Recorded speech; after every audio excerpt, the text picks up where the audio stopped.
blue-haired cold shoddy ignored my bro completely in the hunter's base, thinking he's the worthless loser he really is. But when they got to the training room and she pointed the Fortnite gun at bro's mouth and told him to scram, he stood on business and dodged the shot with ease at a one-step distance, got close to the bitch and kicked her gun to make her miss again. Baby doll brought out some Kurapika chains and began trying to slash my boy while the hunter admin just observed. But unfortunately for her, this loser is here to farm aura. Blondie baddie even went to her ears and just told her to forfeit. She had no chance against this white-ass boy. But this weirdo blonde hunter wouldn't let someone humiliate his e-girl like that. So he challenged our boy and began sniffing his neck from behind. This dude thinks he's Kahlua or something. But that whole show-off went for about 2 seconds. One dodge and a bomb to the plexus, the dude was folded. The testers and other hunters couldn't believe it. And now bitches are starting to trade sparkles for this dude. But see, this was unthinkable 1 month ago. Because at that time, every time bro got to school, this Temu M&M would scream for our boy, slap his head, and then hit on his back. Now wait, why is he grabbing his hair from behind like that? If I tell the AI to give me the rest of the image, it will ask me if I'm gay. But aside from getting his back blown by M&M, bro was getting kicked, punched, trashed. When he dropped his pills, these dudes thought it was Viagra and made fun of him, saying it seems it doesn't get up. That was the moment that Blondie baddie appeared and said that she would help him get up if that's the case. Get up off the floor, my brother. Of course, she helped our boy stand, but not without saying he's a disgrace who should do something instead of just getting smacked by these guys every day. What this Blondie doesn't know, though, is that soon enough he will clean her moisty dirty hole every day. I'm talking about her sink because he's helping her with the dishes and making sure the whole kitchen is pristine since they will be living together, and this girl will awaken some League of Legends of Harry powers with her 9 tails for grip handle on her back. But back to our boy getting home after getting beaten the whole day by M&M. He just hides himself in his room, and when his grandma asks, he just pretends he's fine. He sleeps. Cut to the next day. Grandma's making breakfast, and the protagonist sees his face is still completely wrecked. No way to hide it. Grandma's yelling, "Get up and go to school." He's trying to avoid eye contact, saying he's fine. He doesn't want to eat right now while hiding his face. She tells him to at least take a spoonful. But when he's about to answer, the doorbell rings. He goes to see what it is, and it looks like a delivery guy. Grandma asks who it is. He says it's a delivery. Then he runs off to the bathroom and leaves her there. The door opens, and Dry Mouth starts walking into the apartment, face to face with the 100-year-old grandma. And yep, it's him, the piranha mouth freak. Grandma doesn't look scared at all. She's totally calm. And then the creature suddenly goes from 0 to a 100 and lunges at her. While the idiot is showering peacefully, she falls to the floor, still way too calm. Honestly, the monster has half its skull exposed and comes in swinging. Like, relax. What is this, Grandma? Hold on. She dodges and says she found him again. That one I did not expect. Plot twist. Grandma throws her hand to the side and pulls out these things, blood ropes, and immobilizes the creature. The thing walked right into a trap, thought it was hunting, and ended up being hunted, and Grandma tells it to stop looking for him. The creature is furious, trying to break free. Its arms get destroyed, more tentacles pop out up top, and it goes in for another attack. The whole living room is getting wrecked while the protagonist is in the shower wondering what those noises are. He's in there while Grandma keeps the creature pinned, telling it to stay still. He's thinking maybe he heard something wrong. While the fight keeps going, Grandma takes a whip-like hit and gets shoved back. The creature tries and tries, but in the end, she manages to pin it to the floor and finish it off. Meanwhile, the protagonist is still in the bathroom putting on makeup, king of looks maxing. Grandma doesn't even need that. Her wounds regenerate. At school, the protagonist is walking around exhausted, thinking he never told Grandma he lost his meds. In PE class, he got all weak and passed out on the floor. He woke up a long time later. It was already afternoon, and his head was pounding. He had this weird feeling like he'd had some strange dreams, and his phone rang. It was Grandma, worried, saying they were going to move again. She knows he doesn't like it, but unfortunately, they'd have to go through it again. The story says the reason he's always the isolated kid is because he keeps moving, so he never makes friends, and because he has no friends, he gets beaten up. And then it's the same bullying cycle. Nice, right? To make a good protagonist, you need bullying. The downside is you get the protagonist while he's starving, has no friends, and has been like this since he was a teenager without a single real friendship. Around the city, more of those piranha mouth things keep showing up. Meanwhile, at the protagonist's home, Grandma is the one always watching, always ready to protect him. We see that poor worker doing deliveries, and suddenly the creature appears next to him, staring him down. The poor guy panics and hits the curb. If he were in a Tesla with autopilot, he'd be fine, but now it's over. Those piranha things swarm the little car. Next day, we see the guy feeding a cat, and that same little truck from before is parked behind him.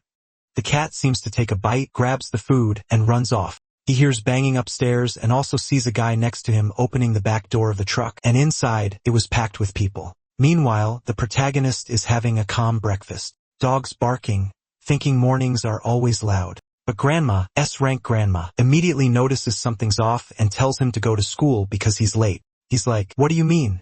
There's plenty of time, but she snatches the plate out of his hands. "Go get out of here." She basically kicks him out. He's thinking, is this old lady crazy? But okay. The dogs stop barking, and he figures it's better to just go. But when he gets to the elevator, boom, he runs into the gang. He's confused. Like, why are there so many delivery guys? What's going on?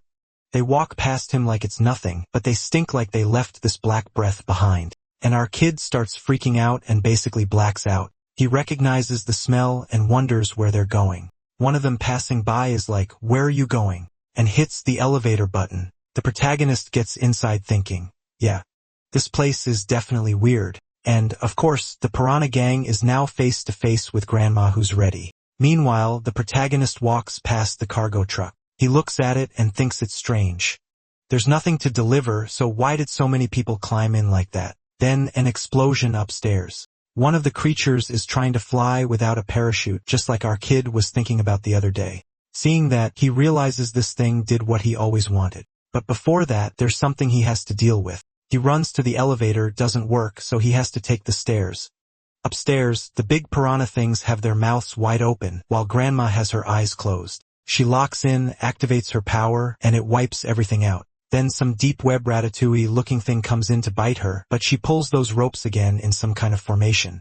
Just when I was about to say Grandma's going to carry the whole story, something that clearly looks like a final boss shows up, charges her. She tries to restrain it by the neck, but it slams her arm and shoves her back. Even so, she manages to wrap around its neck, comes up from behind. It looks like she's handling it. While the protagonist is sprinting down the hallway, hand on his chest, exhausted, hand on the doorknob, then Grandma decides to lock him out. And that distraction is exactly what the monster needed because it drives a hit straight into her stomach. She should have let the kid see what was going on instead of taking that gut punch. At least the creature's arm falls off too. But the monster seems to realize that if she's hiding this kid so hard, maybe he's the key. Grandma starts releasing more power, and the monster becomes even more sure. She grabs it by the head, slams it into the wall, and says anyone who knows about this has to die. Outside, down below, the kid sees blood on the trees, and behind him, someone is coming. The good news, inside the apartment, all the creatures are dead. The bad news, Grandma's still holding her chest, and when she looks back, the trash of the story is causing trouble again. The protagonist is immobilized, and now Grandma realizes there's no way to save him. The creature asks if this child is important. She begs them to leave the kid alone and says she'll go with them. But then the creature starts gently stroking the main character's face, and that's when the old lady shows her powers. The main character must be standing there in shock thinking, "Lady, I get beat up at school every day and you're this strong?" But her strength doesn't last long. The thing lashes her with a whip and her arm is gone. Now the kid who gets bullied every day is about to go full McDonald's on the monster, except he gets thrown far away and slams into a wall, while the old lady, now basically just a stump, runs toward him saying, "I'm gonna save you." Yeah. Sure. Blood sprays, the big bastard smiles, and the main character is furious. He wants to save his grandma, but he gets stabbed too. Brilliant. 1 + 1 really does equal 2. I thought the kid was about to do something, but nope, it's on the old lady again. Now she's there awakening. I don't know, some kind of jujitsu expansion. She flicks her hand and a billion threads appear. Surround the creature, tighten, wrap, tear it apart while the main character is basically out cold and she collapses beside him. He realizes they might both die there and then he suddenly blacks out, seeing these creatures in a fight happening somewhere like hell or something. In that fight, there were creatures with markings like the ones his grandma had on her face. Then you see his grandma running away with something in her arm, throwing herself off a cliff, diving down and disappearing. The main character notices none of those memories are his, but then he starts remembering things from his own past. When he was a kid, he used to hit other people too. It wasn't just him getting beat up. One time he beat a kid up and the kid's mom came to complain. For a second, I thought he was going to hit the mom too. And I was about to say, what a menace. But what actually happens is he gets hit with this psychological shock when he realizes that kid had a mom to defend him while he was alone in the world. While he's in that sad memory, at the same time, he's in his grandma's arms with a crater open in his chest. Seeing the cooling system that got installed in him, she realizes she has to do one last thing for him. She says the rebels still ruled this land and that the passage to reach this world would open one more time. Energy starts building up and she says, unfortunately, she has no choice. She has to give back the weapon she took from him and send the boy to the battlefield. Then she makes a little flame and basically passes him the joint and those chains he said he felt holding him back. Now they snap. A blue power starts surrounding him as he stands up while his grandma starts fading away. No, grandma. She says goodbye, telling him she loves him. Sometime later, the kid wakes up and realizes his grandma isn't there anymore. Looks like a few days passed because he goes to the police station to report it. My grandma disappeared. The cop's like, who took her? Tell me. He draws a picture. It was this guy, a huge monster. Obviously, the cop thinks the kid is losing it. They basically try to drag him out and the main character realizes nobody is taking him seriously.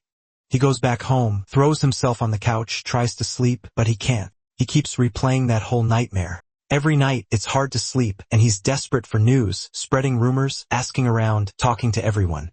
Back at school, like nothing happened, his friends are like, hey, you disappeared. Are you okay? But the moment they say that, he feels something weird and doesn't really understand it. Later in PE class, the kid who's always last is suddenly flying. He's Usain Bolt. Everyone's shocked. Nobody can keep up with him. At the same time, he has that feeling someone's watching him. And when you turn around and actually see someone watching you, it's not a feeling anymore. When he turns, it's the redhead and the blonde. She asks if he wants something, if he needs help.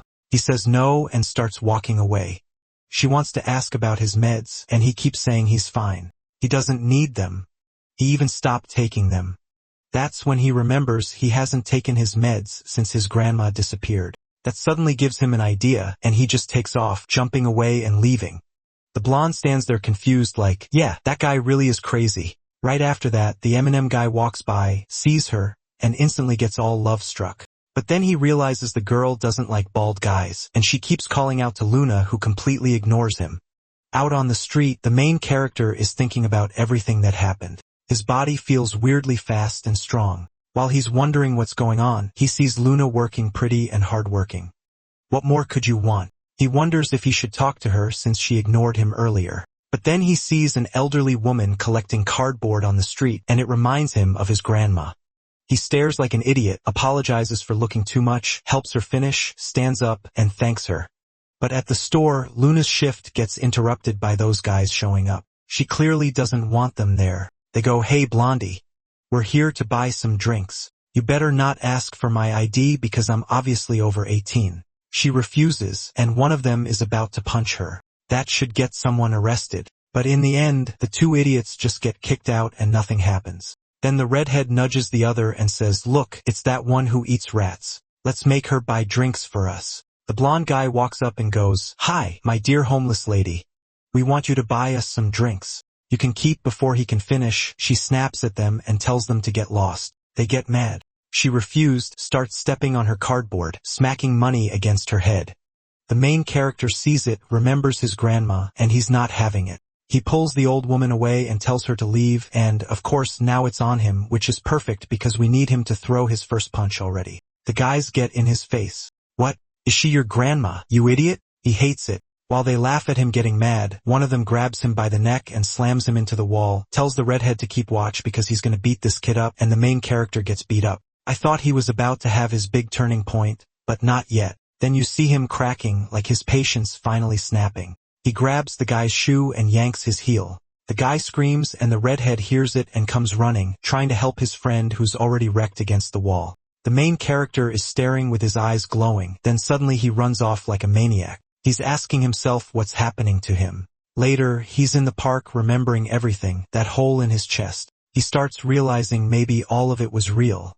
But how is that possible if he's still alive? And why does he feel like he got stronger? No answers because it's the next day. The redhead is in his class. He recognizes the main character and goes, "You idiot. My friend's hurt because of you.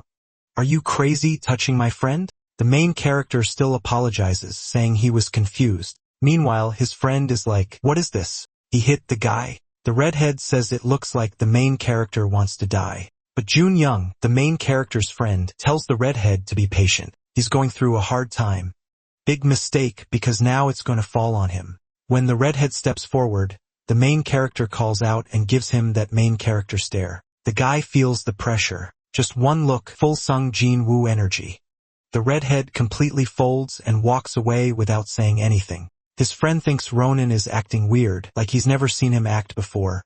Later at night, someone's walking their dog, and the dog suddenly gets angry, barking like crazy. But one look from the main character, and even the dog shuts up. The kid is out on a night walk, goes to an abandoned building, walks in, thinking everything is suspicious. The suspicious one is him, wandering around at midnight in an abandoned place, climbing up what? Is he gonna try flying without a parachute again? Not today. He's just feeling the night air. He sees a metal bar and thinks, "Damn, can I even move this?" He puts all his strength into it and can't. He's relieved. "Thank God I couldn't.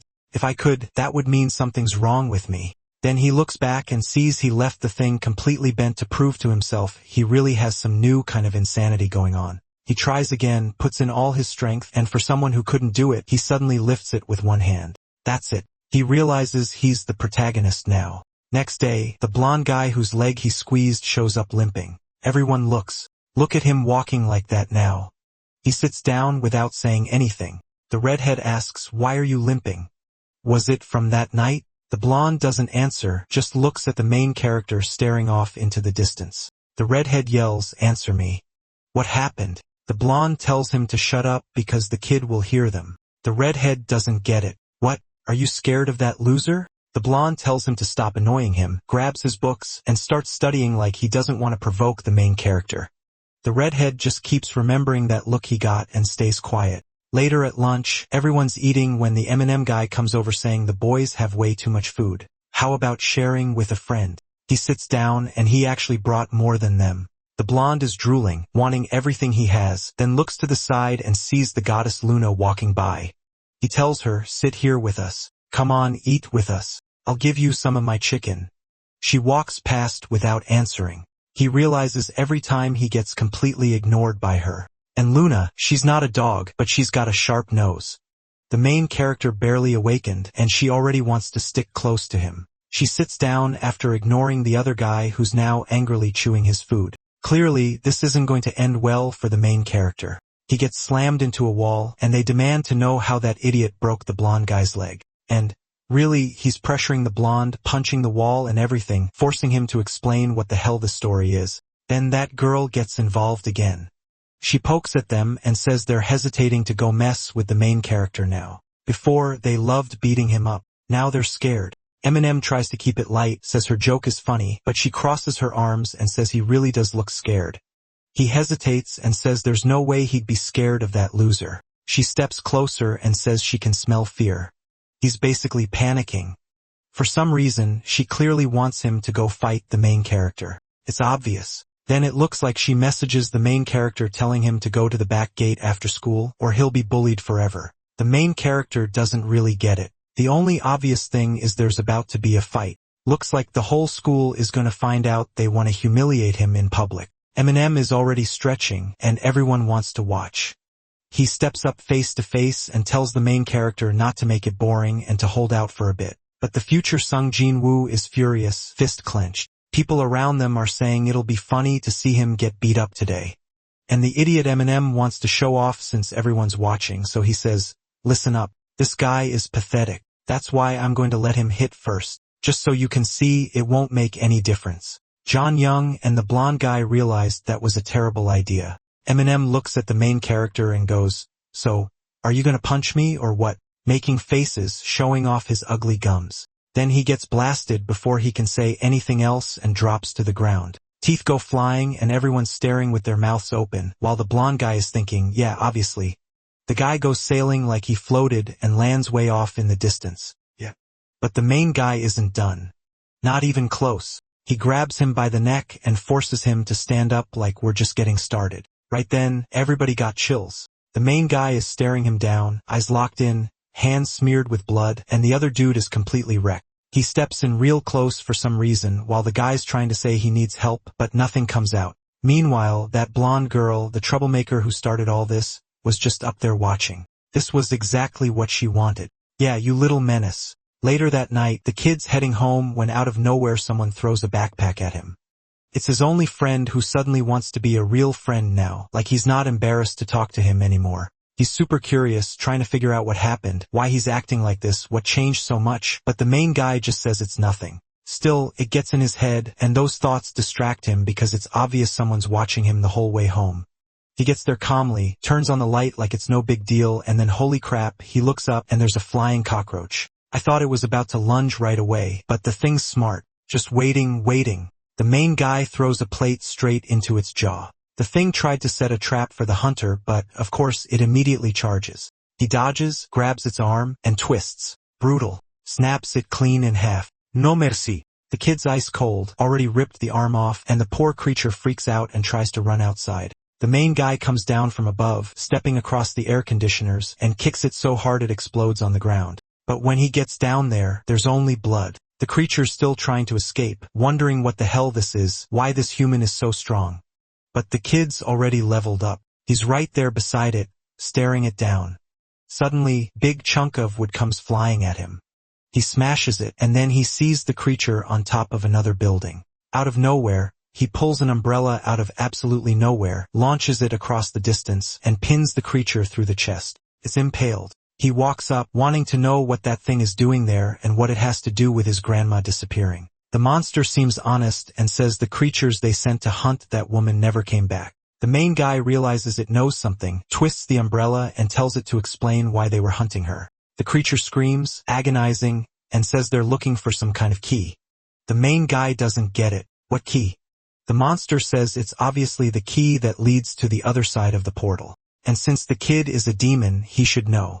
He's completely confused. How is he a demon? He keeps crushing the creature while it tells him to look at himself. Clearly, that strength and the way he moves aren't human. Then he catches his reflection nearby and sees a strange mark on his face. He starts wondering if he really isn't human anymore. And while he's standing there questioning his whole existence, the creature disappears. Amazing, human or not, one thing's for sure, that was dumb. The creature drops into an alley and sees the umbrella guy who freaks out and falls back. The main guy runs through the crowd, but there's only a confused little kid there asking if he's okay. He doesn't answer, ignores them, and takes off. Then the scene shifts to a weird underworld. That creature managed to get back to base and report what it learned about the strange boy. It also reports that Sina, the main guy's grandmother, died, and the boy he ran into seemed to have powers that used to belong to her. A demon asks why he didn't bring the boy back. The creature apologizes, saying the kid was stronger than expected. Someone in the room says he shouldn't have been beaten by a human. The creature insists that wasn't human. Then a guy with scars across his chest steps forward. That's the demon's chin. He grabs the creature by the chin, forces its mouth shut on itself, and tells it to tell the truth. The creature swears it's not lying and says the boy's breath was colder than a powerful demon's, yet it burned. And then out of nowhere, Shin rips its head off. He turns to everyone and says nobody better lie like that creature did. But the one sitting on the throne seems interested in this whole cold breath that burns thing. Another creature says that might be proof the first king is still alive. Humans and demons have been fighting each other since medieval times, and every time the passage opens and they come into contact, war breaks out. But it's been thousands of years since the portal last opened after the last war. That's why to humans, demons became legends. Nobody believes they exist anymore. Still, it was inevitable the gates would eventually open again. Back in the main guy's world, he runs to the police station because they told him they found images of his grandma. He looks, and it really is her. But how is that possible? In theory, her body got pierced. We saw her disintegrate right in front of us, so it makes no sense. He asks where it was, and the police say it was at the place where people buy medicine. Immediately, he remembers his grandma used to give him those meds, and he takes off running. On the way, he thinks if she bought those meds all the time, she probably had a supplier. If he finds the supplier, maybe he'll find out where she ended up. After searching around, he spots a guy who looks totally not suspicious at all. With glasses sitting on his head, the guy turns around and asks who he is. The main guy just says his grandma's name, and the guy tells him to wait there. And like an idiot, he waits. Waits so long, he realizes the guy played him and left while he stood there. So he sprints after him and catches him mid-escape. But the kid's basically using demon cheat codes now. One step on a wall and he's already face to face. The guy goes to kick him out of nowhere, but the kid doesn't want to fight and they end up squared up. The guy asks who he really is. Main guy shows the little bottle and says he's Santa's grandson, the one who bought medicine here. Then the guy starts explaining what the medicine does. It's a drug with a ton of side effects that blocks demonic strength. Creatures who escape the underworld and want to blend in with humans take it so nobody notices. And the old guy seems to know something because he wonders if this is the kid the old woman brought. The main guy asks him to tell his grandma's story. The guy says she was one of the greatest warriors among the demons, part of some royal guard that served a certain empress. But the king's younger brother, a guy named Kuan, decided to build an army to invade the palace and destroyed everything. In the end, thousands of demons, humans, and others died. Only a few survived, and the ones who made it out alive hid in the human realm, and his grandma was probably one of them, along with many others still hiding out. On top of that, the guy knows she had something everyone was hunting. The older guy asks what happened to her for him to come all the way there, and the main guy hesitates before admitting she passed away. A little later, the kid's a mess on top of a building, looking down, wondering if he'll be able to kill the demons who took his grandma from him. Big power comes with big responsibility. Meanwhile, in the demon world, they're searching for survivors. They want to cross the so-called passage of death, and the name alone tells you the odds of making it out alive aren't great. But what they really want is the key, probably the key that connects their world to ours. A black-haired guy says he's sure Sana must have left it with her former child, and that gray-haired guy is the great demon king, saying that child is the biggest opportunity they've ever had. Back with the kid, he's going through his grandma's belongings. It's a heavy moment. He finds a photo of the two of them, grandma with that goofy little smile. He puts it away. Then it's time for the usual school stuff, getting bullied, beating up the tough guys, but wait. When he gets to school, the girls are all hyped up saying hi to him. He's standing there confused, like, what is going on? When his friend comes to greet him, suddenly everyone's talking to him now. You know that saying, a woman who's too pretty is worse than a demon, and that cursed blonde girl definitely lives up to it. She tells him she wants to meet after class. He asks why, but Junin cuts in and says he's going to meet her. Yes, he is. He's not running away. But while he's stuck in this teenage romance situation, on the other side of the school, there are people beaten down on the floor. Poor Eminem still hasn't recovered physically or mentally from the beating he took, saying they're going to make that bastard pay for what he did. The blonde guy says, yeah, for sure, he'll pay. And the other guy says, perfect. That bastard was going to learn what happens when you mess with them. Their plan is to corner Junin, slap him around, and demand, where's that idiot friend of yours? Junin tries to play the nice guy, but then he gets stomped in the ribs. His hand gets crushed and they yank him back by the hair. Brutal. But then Junin hits back, straight to the cheek, and Eminem loses it like he's got a demon inside him for real. He throws Junin into the wall. A while later, the main guy is in class thinking about all this demon insanity when he notices, wait, where's the guy who sits in that desk? And the bullies aren't here either. They're definitely beating him up. When he goes out to find his friend, boom. He runs into him all messed up. June tries to act tough. Nah, it didn't even hurt. You're crazy. They beat me up. I cried. I stumbled back here, but I'm fine. The main guy hates hearing that. He stands up and asks where they are. But Jun Young, like the love interest in a romance movie, goes, no, you don't need to get revenge for me. It's fine. You don't have to solve everything with violence. The main guy just watches, knowing Jun Young says that, but he's probably sick of getting beaten up just like the main guy used to be. At the end of class, the skirt-wearing demon girl comes up to him, but he's using that reverse strategy that always works. The more he ignores her, the more interested she gets. But then there's this trio of school idiots walking home. When some hooded guys stare them down, they're confused, not sure what's happening. Next thing you know, they're getting dragged toward an alley, called over to some dark doorway. The main guy still thinks he might get a chance to talk, but in the same second, someone comes up behind him and cracks him in the back of the head. Meanwhile, the hooded guys are at the school sniffing people, which is weird as hell. At the warehouse, though, the baton hits the floor. One guy looks confused, and the main guy appears behind him and kicks him down. Another one gets hit so hard, it's like a cannon to the face. People are flying everywhere. They're scared, but they keep attacking, and the main guy is just going, boom, another serving. Eminem in the background is in shock, like he's really gonna beat everybody. The main guy leaves them all kissing the asphalt, then he looks back and tells Eminem to come closer. The bald guy sees a bottle nearby and panics. He breaks it and tries to use it as a weapon. But come on, what are the odds? The main guy is basically full Sung Jin Woo mode now. Come closer. Don't be scared. But then suddenly, he feels something weird. Back at school, the little monsters are revealing themselves and starting to attack everyone. Like, what is this? Weren't you supposed to stay hidden? Even the main guy's friend is getting attacked. Everyone's running. The main guy looks outside while Eminem is standing there shocked there are monsters and also kind of relieved he's not the one getting beaten up, or almost because the main guy turns his back for a second and Eminem tries to swing the broken bottle at him. But the kid pulls a slick move, just shuts the door, and the guy smashes into it like an idiot. He starts yelling for him to open up so they can talk it out, but the kid locks it and walks away. Meanwhile, one of the teachers is heading toward a classroom. What's that noise? What's going on? He looks in and sees people getting completely devoured, human fluids flying everywhere, and then he gets blasted in the chest and another monster comes in. The skirt demon girl is in another part of the school, but she can tell something's happening nearby. She runs toward it, face to face. A creature lunges at her, but from her skinny little body, she pulls out a rope, wraps it around the thing's neck, jumps onto its back, yanks hard and rips it off. Insane. She took it down with that rope like it was nothing. Meanwhile, there's another creep sniffing a student's neck, grabbing him from behind. What is this? Seriously? This is like the Diddy apocalypse. Get out of here. I'd be in shock too. Just like those kids. Like, come on. Run. Holy crap, are you out of your mind? Then the main guy shows up and sets off the alarm. One of the monsters notices and immediately turns toward him.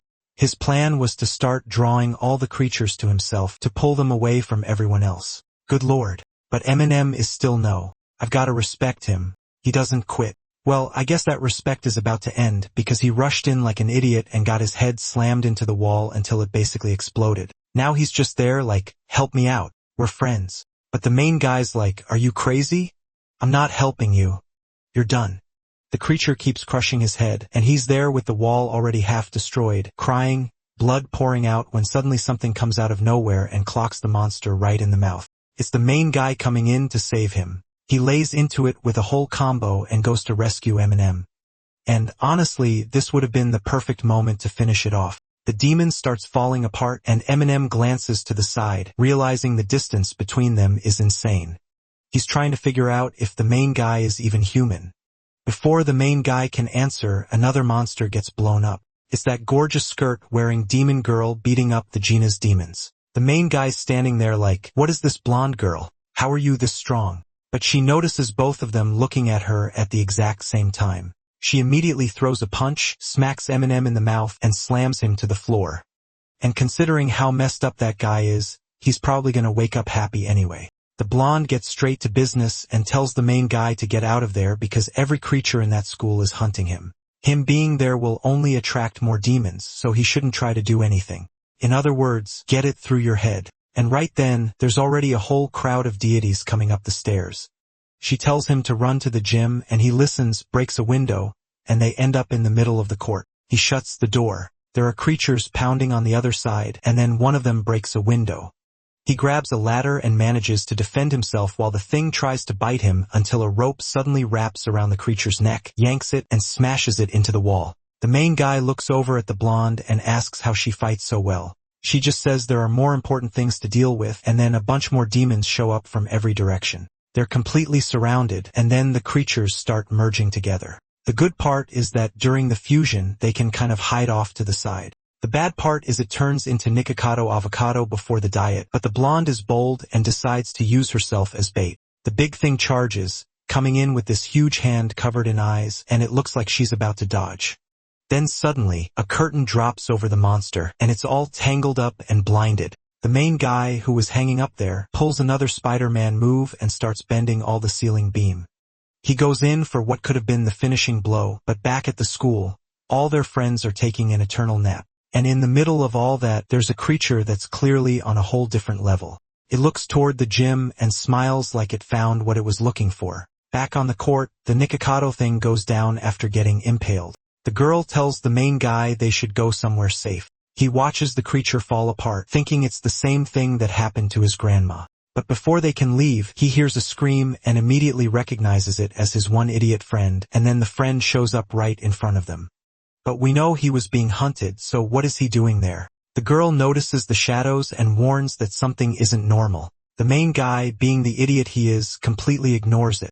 Of course, something comes out of the kid's shadow, and wow, it's brutal. While the friend is staring at him, the attack suddenly pierces through both of them. Two birds with one stone. Both boys drop like a couple in a drama, looking at each other as they fall. And the main guy gets that same feeling he had the day his grandma died. He wonders how it's possible he has to go through losing someone important again. While the girl is yelling for him, he's remembering his birthday with his grandma. He wishes he could go back to that moment, but he knows it's just illusions. He starts to get up, sees his grandma lying dead on the table, and when he grabs her arm, she crumbles away. Suddenly, he's in this blue void. Some hidden power starts showing. Fire, lightning in his eyes, the demon looks scared, and even the girl doesn't understand what's happening. The main guy is glowing like he's in Dragon Ball mode with that power that freezes harder than any demon. The creature in front of him turns into a giant popsicle. In the same second, he just reaches out, shatters everything, and seems to pass out. Next scene, he wakes up again. He says the bed smelled way too good. Then he walks around the house and sees it looks like a luxury mansion, but the place is completely sealed. In other hallways, he finds an area full of weapons, axes, and a bunch of weird stuff. It clearly looks like some kind of war setup, and that makes him nervous. He grabs an axe and starts walking down the corridors ready to attack, but then he sees it's the girl. And honestly, she's more dangerous than any demon, so he probably should have finished her off right there. A little later, he's just spacing out while she finishes her shower and comes out in this casual Super Korean style outfit. He's still wondering who she really is and how she fights that well. She says she's more impressed that he didn't die. Even though he survived that injury, he could still drop dead at any moment. It's crazy he made it out of that. He's sitting there all awkward, but he thanks her for saving his life. Then he remembers his friend got stabbed too and asks what happened. She shows him the axe and says the boy is fine and in a safe place. How? Magic? Because the guy's chest got destroyed and he doesn't think his friend is a demon. He asks if it's true and she says yes. Out of nowhere, the main guy starts crying. Like, don't hit me with a random emotional scene like that. She's confused, like, is this guy messing with us? Because suddenly he looks up and stares like he's not even really crying. Then angry, he asks who she really is. She answers that she also wants to know who he is. They sit in silence, and then she stands up and says they could go for a run before eating. He has no idea what her deal is. He ignores it, gets up to leave, and says he's not staying in the house of someone he doesn't even know. But she wants him to stay, saying he's in a fragile condition and shouldn't go out right now. He tries to prove he's fine, almost like he's about to swing at her, but that effort opens the crater in his chest again, and he smells blood. She grabs his arm and says, "This is exactly what I mean. You're not recovered." Then she throws him to the floor, like, what is this? What kind of pin is that? How is she planning to help him recover? And she talks him down too, saying he can't handle her even when he's healthy. And that's why, from now on, she's going to be his guardian. He's totally confused, and she stands up telling him to get up. Then she notices smoke behind her and realizes the food she left cooking burned because of all the nonsense he's been causing. He apologizes for distracting her while she was chewing him out, then asks if she has any ingredients. She hands him over, and he starts cooking like he's on MasterChef. He's talented like he's used to doing it at home, and she's just watching him from the side, giving him that sideways look. What they don't know is someone recorded a video of that whole mess at the school, including footage of them getting slammed to the ground. Good for the main guy that the police and authorities already wiped it from the internet. Just like real life, everything's censored, the government deciding what we get to watch. But even if the kids from class don't know, there are important people in a meeting trying to figure out how they're going to deal with this. There were too many survivors, and the truth could spread. The leader with glasses immediately orders them to find the boy, and then they'll decide what to do. Back with the main guy and the blonde, he's getting emotional talking about his grandma and how she was such a good person, while she just watches and tells him to relax because he's safe now. Yeah. No. Whenever someone says that it's over, that place is about to get destroyed. He comments that her house is full of weapons and axes and asks what's going on. And does she know about demons? Obviously, she does. She saw Nikocado transform and didn't even react. So the blonde says she'll explain everything and takes him to the front of the defense organization building. He asks if this place is really secret considering how huge the building is. She says just because nobody knows the organization exists doesn't mean the building has to look hidden. Basically, people don't really know what goes on inside. When he goes in and walks through the halls, everything looks normal. While Luna explains that the war against demons has been going on for centuries, they get into an elevator. Suddenly, a small hand appears and a blue-haired girl steps in. She doesn't say anything, just comes in all dark and silent, while Luna puts her hand on the scanner and enters her password. The elevator suddenly starts moving insanely fast, and the main guy realizes wherever they're going, it's definitely something secret. And the blue-haired girl is just staring at him, and he has no idea why. After a while, they reach a place with scientists and people running tests, and they pass through a huge gate. Luna goes up to the blue-haired girl and says they've seen each other enough times, so how about she introduces herself? Meanwhile, the main guy's like, what the hell is going on? He looks up and notices a ton of cameras filming everything. In another room, that glasses guy is watching, saying they've arrived and it's time to begin. The blue-haired girl gives a cold look, walks to a table, and sets down her guitar case, except she's clearly not carrying a guitar in there. The main guy realizes it's a weapon. But what was that purple thing she had loaded into the gun? She sets it up and suddenly points a sniper at his head. Luna yells, asking what Eren thinks she's doing. Eren asks if Luna seriously doesn't know. The boy should have been on guard the moment he saw the weapon. The main guy doesn't understand anything, but it's obvious she's dead serious. Luna yells at the glass, saying this isn't what they agreed on. It's like a kaiju movie scene.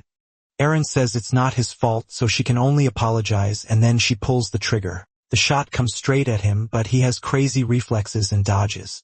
It was just a test because the old guy upstairs said he passed the speed test. Eren doesn't like that and fires 2 more shots, but he closes the distance before she can shoot again, showing how flexible he is. One shot blows up the ceiling, and it's clear if that hits him, it'll leave a crater in his body. But since he already survived 2, it doesn't seem like his biggest worry. The smoke makes him back off, and out of it come 2 weapons that almost take his head off. He realizes it's like an axe blade tip connected to a chain, but he's trying to understand why he's being attacked out of nowhere. He doesn't have time to figure it out. She keeps the combo going, and all he can do is dodge. While he's almost dying, the old guy is watching, saying the boy's defense is impressive. But why isn't he attacking?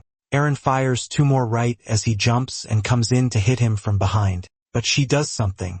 One blade hits the other and changes the trajectory. So there was a hidden blade inside the other one, and he didn't see it coming. He barely slips past it, has to land twisted, slams his back on the floor, and then Luna rushes in and grabs Eren, telling her to stop right now. She warns that if Eren attacks him again, she won't just stand there. Then someone in the room says the test is over. Eren pulls her arm away from Luna and walks out, while the main guy is left confused, but you can see her hand is injured. A little later, the main guy meets the old man who asks why he didn't fight. Is he trying to hide his strength? The main guy doesn't answer, while Luna says that test was way too intense. Why did they attack him like that without warning? The old man says it was just a test to measure the boy's physical abilities. Luna says he's still recovering, but the main guy answers that he preferred to just dodge for now. Otherwise, that girl was going to get hurt. Hey, calm down, Sung Jin Woo. Now you want to farm aura after doing absolutely nothing? Even the old guy says he's underestimating the girl, and he can be sure she didn't go all out either. I mean, it should be obvious, but he must have realized he's become a target for demons and monsters. And from the records they have, it hasn't been long since he awakened his abilities. The protagonist says, yeah, it really hasn't been that long. Then the guy explains that lately the creatures have been more and more determined to cross into this dimension. Their plan is to get rid of all ability users first, like Eren, like Luna, like him, because people like them are the biggest obstacle to them taking over humanity. So the kid can't just stand around doing nothing. The old man says that the protagonist doesn't answer, and Luna kind of steps in to tell the old man, you can't dump that responsibility on him. But the guy cuts her off and says he needs to remember that if they do nothing, the world is going to be destroyed. And besides, they provide weapons, training, and any support they can. On the other hand, if he wants to receive those things too, he'll have to prove his worth face to face with the old man. The moment he says that, a woman appears on the monitor, saying there's something really important the captain needs to see. He straightens his suit and leaves, saying he'll explain the rest later. Then, out of nowhere, the protagonist asks if all the demons had to die. The old man answers that coexistence has already failed for countless years. Yes. Every single one of them needs to disappear from this world. Seeing change, the protagonist is walking with Luna, noticing that after all that, she seems kind of down. Up ahead, they see Aaron, 19 years old. Thank goodness nobody's going to jail today. Then he asked if Luna is like that girl, like those human fighters. She explains that, yes, since she was very young, she's been coming to this place to develop her combat skills, but he should know that Darren is not someone to mess with. The protagonist says Luna's the same, remembering her house full of weapons, but she says no when he sees her fight for real, then he'll understand. And she tells him that if it were her, she'd refuse the offer they're making him. He says he seriously doubts that. They're in the middle of that pointless back and forth when someone rushes by with a stretcher, panicking, yelling to check the heartbeat and vital signs. That grabs the protagonist's attention, and he starts wondering who that person is and why he feels like he knows them. But then the scene completely shifts to the demon realm, where a human is practicing techniques, gripping a huge red sword, fire in his hand, a slash, a mountain getting destroyed. Someone approaches and says they heard that once again nobody came back. The guy kneels and says, yes, that's true, but they still have some soldiers available. They don't need to rush. Their time will come. That's for sure. The demon master replies to Chun that he doesn't understand. They don't have all the time in the world either. Soon, the entrance will open and they need to be ready. Next chapter, there's a human in a little shop. It's the potion seller, and he says he was looking for the boy. The protagonist comes closer and says that, unfortunately, he moved out of the area. The old man immediately asks if he wants that potion. The protagonist says yes, but at the same time, does he also want his demon side to be discovered? Wait, so he wants to use demon powers without his demon identity being revealed. The old man explains that the only way to do that is to learn how to control that energy inside him. First, he has to be able to control his outward appearance. The protagonist says he'll do anything to learn, but the old man tells him to wait. He lowers his hood and warns him this isn't something you learn in a day. Takes a long time, but if he's really willing, he should come every day at dusk and he'll help him. Back at school, they're talking about how the academy area that got destroyed has been rebuilt. Also, everyone thinks it's weird because all the internet videos disappeared. Yeah. Government censorship. Looks like school doesn't matter anymore because after that, we're already back with the protagonist leaving the blonde girl's house. She's bossy, is always trying to control his life, wanting to know where he's going. He answers that he's going somewhere. She stands up and tells him to think carefully about where he's going because he needs to remember he's being hunted. But he says he's sick of just staying there. Thanks her for worrying, but he's leaving anyway. She stares at him and says she doesn't care. He can do whatever he wants. Now we're outside with the old man who tells him to follow. The protagonist looks at the abandoned place and wonders if that's where the training is going to happen. The old man says yes. The less attention they draw, the better. The protagonist thinks the place is going to collapse. Then the old man says it's not exactly there and shows a secret passage. They go down a staircase, and the protagonist keeps thinking that every place he discovers these days is secret. Then standing in front of a door sealed by a stone, the old man says this is where they'll train. He thought the old man would just punch the stone until it broke, but no. The guy activates an aura, draws some pentagrams or whatever, and the place opens. Seriously, old man. There are a bunch of secret places under the city, and their training is going to be a straight-up honest 1v1. He thought it was going to be some sitting meditation cultivation thing, but no. They're throwing hands for real. The old man swings his staff at the protagonist. He dodges but notices the old man's staff seems to extend as he attacks. The old man keeps spinning it around, telling him to show what he's got, what he can do. The protagonist locks in, dodges again with a jump, and the old man is impressed. He actually has good reflexes. So now it's a real fight, clean and direct. But the old man realizes there's something strange about him. Unless he's angry, he doesn't seem to have any intention of attacking. But someone who's afraid to hit will never become a warrior. He's going to teach him that today. He rushes in again with a combo. The protagonist dodges, but now he's backed up against the wall. He almost takes a staff strike right to the face. Yeah. Watch out for the old man. Jeffrey is out here asking how Sana died. The protagonist tries to explain that she was killed by the Demon King's fighters, but the old man doesn't accept it, saying she was one of the best fighters in the realm. Insects like those guys wouldn't stand a chance against her. What he thinks happened is that Sana sacrificed herself to protect a child who can't even fight. That's what's shameful. That hits a nerve, and the old man keeps going, saying her sacrifice would only be worth something if he wasn't so useless. He goes in to hit him again, but the protagonist's aura activates, and he grabs the old man's staff, saying he gets it. He has to get stronger because he carries the responsibility of his grandmother's life. The old man is shocked. This kid stopped my staff? Interesting. And he notices he has that icy breathing. Everyone talks about it. It was the mark of the eldest son, so he understands that this is the power Sauna brought into this world, and it ended up with this child. It must be connected to that whole thing about him being the key, but we won't find out now because the next chapter starts with a castle in the middle of a mountain. The story says monsters have long yearned for the human world, but our people have managed to keep them at a distance. And one thing is known, if demons can come to the human world, the reverse can happen too. That's how humans eventually entered that world. But, unfortunately, their plan failed.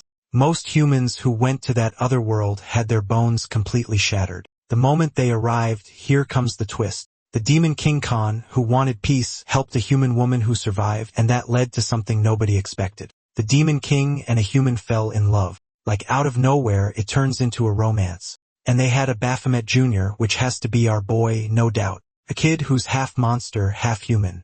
The old man is sure. This kid is Khan's son. The person Santa saved from that place was this kid. Time passes. It's raining, and the old man is helping the protagonist, sensing his energy from behind. That's exactly what he's doing. And the old man is shocked because his power seems strangely fierce, like energy building up, ready to explode at any moment. He tells the kid he has to always remember to keep that energy inside his body. He's gonna help him do a cleansing.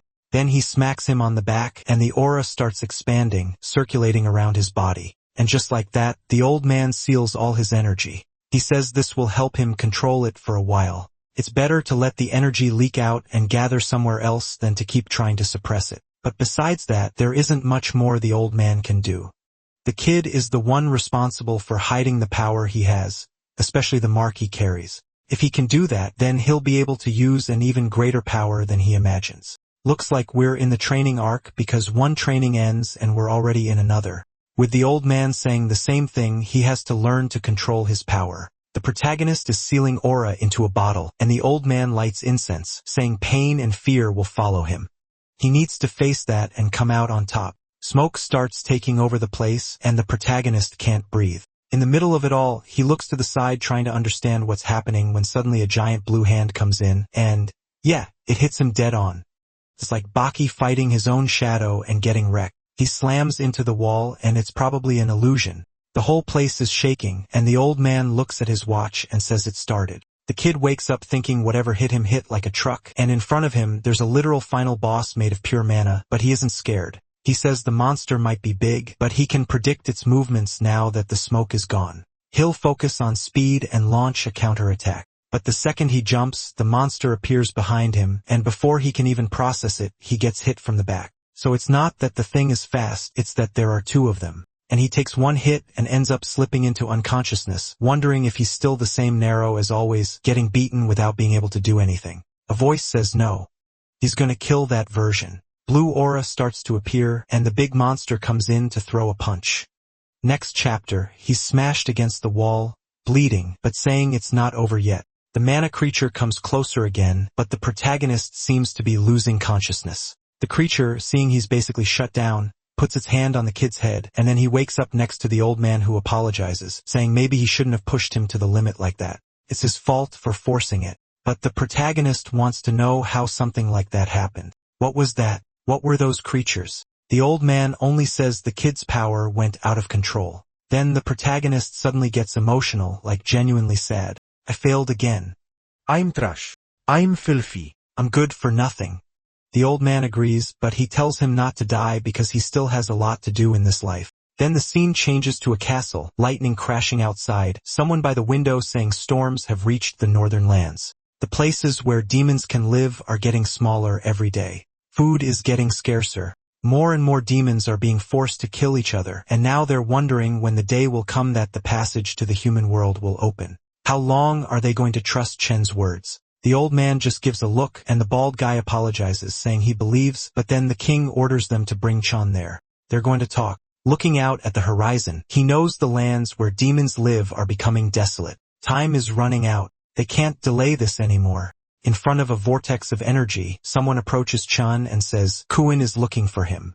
Now that I remember, Chen is the protagonist's father, or is Kun his father? The bald guy asks what he's doing there, if there's a problem, anything he can do, but the guy just smiles and says it's nothing serious. The servant can only think that nobody has any idea what that man is thinking. And in all of that, Chen basically says that the way he's acting being more worried makes it pretty clear they don't trust him as much anymore. The demon tries to say no, that he does trust him, that he'd never doubt Chen. But Chen answers that he has ears everywhere.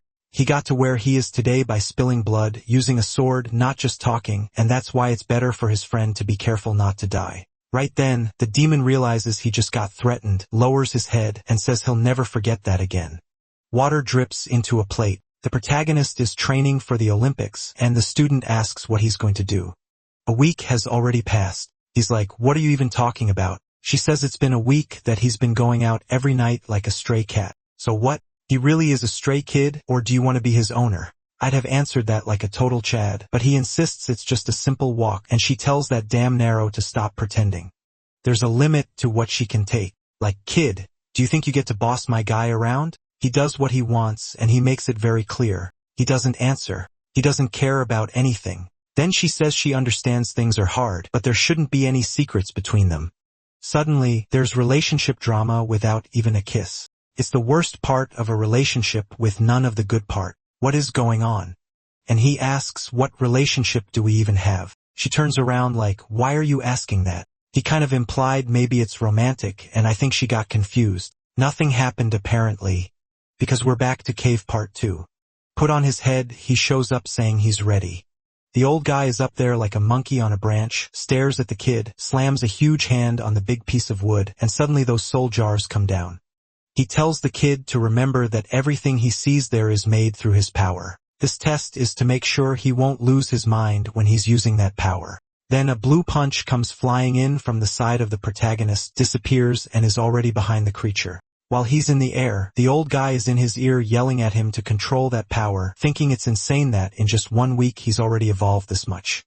It was so fast it was starting to make him a little scared. This kind of growth wasn't something to take lightly. Only someone who inherited power that once stood at the top of the world could evolve like that. The protagonist is surrounded by flames on all sides. There's the speed one, the strength one, the ice one, the barrier one, and the hot one, which is the immortal flame. The protagonist says those are manifestations of his power. Like, what do you mean?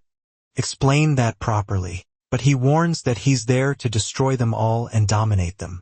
The immortal one is there with her arms stretched out, sending a flame his way while he takes a quick breath. In the same second, he rushes straight at her at full speed, saying he has to end this to get stronger. Weirdly, he throws a punch, and the creature seems to fall apart. Except no, he actually opened a hole, and the monster comes in with a hand on his face and says it found him. Then an explosion goes straight into his mouth, and the protagonist gets completely scorched. Even though the creature wasn't dying, he knew there had to be a solution, and he was going to find it. The problem is that any slip-up gets him blown up, which drains his energy. The big monster throws another slash toward him. It's like a whip crack that echoes through the whole room.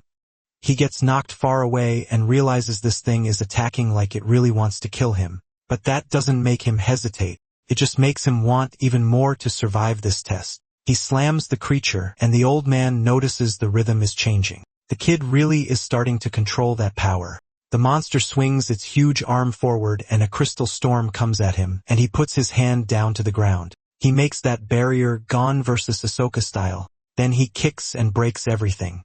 Now all that's missing is him hiding among the rocks, popping out from the side, and punching someone in the face. Oh my god, this is straight up Hunter x Hunter fan behavior. He lands a clean hit on Hisoka's face, except not really. And then he notices the creature's crown looks like it's separated from the body, which seems to be the sign that this power became his. He's finally starting to understand what the old man meant about controlling the power and making it his. He punches the ground again, and at the same time, there's another creature coming in to hammer him from behind. But then the flames, while also being ice, start expanding in every direction. When the smoke clears, he's standing in the middle of the arena, rising up and looking at his hand. Did the fire go out or did the ice go out? No idea. But his eyes shut off too, and the old man looks shocked seeing the entire place taken over by the effect of his power. He's impressed the kid actually pulled it off. Next chapter starts talking about morning training. All the windows and exits were closed. The goal was to find the shortest route. Luna is there focusing, clapping her hands, glances to the side, and sees the other girl super skinny like a stick. The grandma says the time limit is 60 seconds, and everyone should avoid causing any damage or killing. Luna gets into position. The two are side by side. The start is given, and they take off immediately, both going first. Luna looks like she wants to chat while looking at her friend next to her. They get to the wall, both jump and start climbing. The clueless blonde stops again to talk, saying she got there faster, but the other one is already pulling a move and launching herself upward. Luna realizes the girl isn't going to give up. Meanwhile, downstairs, there's another girl with pink hair, saying this is easy for her. Until the camera announces that no tools like that can be used, the two are competing, and the guys below are impressed, saying they're exceptional. Even better, they see each other as rivals, but the old man wants to know what about that boy from before. Where is he? The guy with glasses finally gets his name revealed. He's the M1 leader, Jae-hyuk, and Sulwa says there's something they need to see. Walking along, Jae-hyuk tells her that even though the kids are training well, they need high-energy weapons. It's the only way to avoid casualties. Then they pull back a curtain, and I think it's the protagonist's friend who's still passed out. They're surprised he's still recovering, but Sulwa says there's something she wants to check. When they entered that gym, this kid was dead. But when they went to clean up, they detected activity in his chest. That's why they brought him along with the rest. Jae-hyuk, wait, you're saying he's alive now, but he was clearly dead before? And she says, yes. If they stop giving him the drugs that keep him asleep, he'll definitely wake up. But it's dangerous because they don't know exactly how he survived that. Yeah. I also thought it was weird he lived after having a crater in his chest. I didn't say anything, but okay. And look, his finger is moving. Is he hearing everything? Another day passes, and our protagonist, as always, goes out at dawn, leaving his wife at home.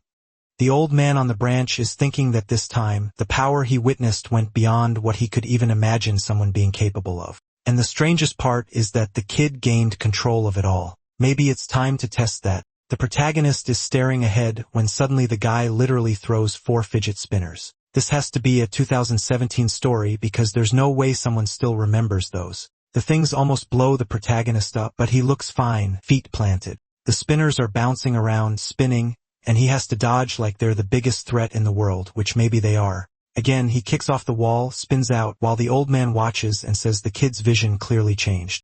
Not only can he dodge, he also gains strength and body control. But right now, he's being targeted by much stronger creatures, so the training has to get more intense. The old man throws like 15 more fidget spinners, everything spinning and exploding against the wall. The protagonist decides he's had enough. He grabs one stuck in the wall, starts spinning it too, and aims it to smash the others, shredding the old man's trees. The old guy is impressed because it almost hit him in the face, but then 4 or 5 more come at the protagonist. Explosion. When the smoke clears, they're all stuck in the trees. Then the old man comes down, and the protagonist looks impressed by what he's seeing. The old guy starts transforming, saying now that he's reached this level, it's time to learn what real strength is. He basically pulls out steel skin, saying the next challenge is for the protagonist to knock him out. I don't know how I didn't notice the obvious, but the old man is a demon too, one who escaped that world, and he tells the protagonist to hit him with everything he's got. The protagonist with his 16 IQ sees the guy got bigger with silver skin and wonders what kind of power that is. He goes in, punches him in the chest without thinking twice, but his fist just bounces off. The old man says, now it's his turn, and smacks him in the chest with an open palm. The impact blows up the wall behind him. The protagonist gets launched. In a second, the old man is right in front of him, saying now he'll understand the difference between them. Another blast, but the protagonist manages to grab his arm, while the old man tells him to give up, saying he'll never even scratch him. The protagonist who was holding on suddenly loses his grip, and the guy grabs his face. The whole place shakes, and a while later, the protagonist is there by the destroyed wall. The old man had to step back, though. It looks like the protagonist actually crushed his arm a bit, but he warns that now he's gonna take it seriously. They stare for a second, both vanish, reappear face to face, punch to punch, a straight-up brawl back and forth. Come on. It's been 10 chapters of leveling up. It's time to get back to the real fight. Long story short, the protagonist gets beat up, then he hits back, and the old man is like, my god, this kid has so much potential. After a bunch of repeated shots of that, the old man is on the ground, and the protagonist is farming aura, and the old man thinks, yeah, this kid is basically done. There's nothing else he can help with. Next day, the wife wakes up again with her husband, not at home. But then early in the morning, the guy made breakfast. He's in the kitchen acting like a whole husband, and she's surprised. She immediately asks what happened. Like, what are you doing making breakfast? Tell me. He says he's been kind of tired these days because of something. She says that's obvious because whatever he's doing, he's going out every night, but he's free to do what he wants. She just wishes he'd value the fact that she worries about him. The protagonist asks, wait, you were worried? She gets embarrassed that she let it slip and says, no. She wasn't worried. It's just that she's worried she'll be affected if something happens to him. He gets awkward and just apologizes for putting her in that situation.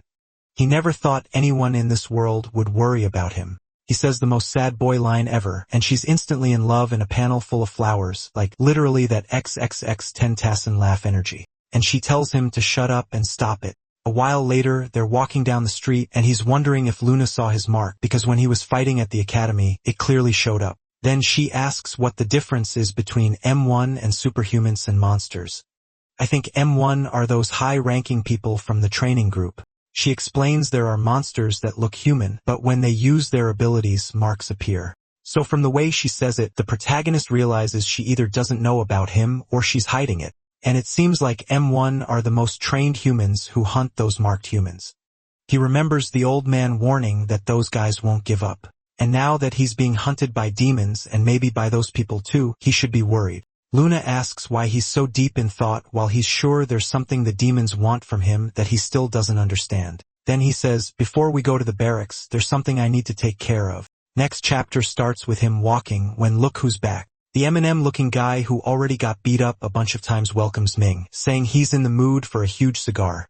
He needs nicotine, but the kid completely ignores him and just walks off. Eminem realizes his reputation at this school isn't exactly great. Then that other idiot friend shows up and says he's going to show what a top-rank aim looks like. He's going to nail that kid. But the guy up front stops and says, Sang-chun, and Eminem just freezes there. Eminem can't believe the kid is giving him orders, and the kid says he remembers perfectly well what Eminem was shaking like an idiot in front of Nero. It's embarrassing that someone who got beat up like that is trying to act like a top rank now. The kid keeps chewing him out until Eminem suddenly yells that everyone's asking to get beaten up. But now everyone's staring at him, all the nerds, and he's getting scared. Like, sure, you could beat up everyone.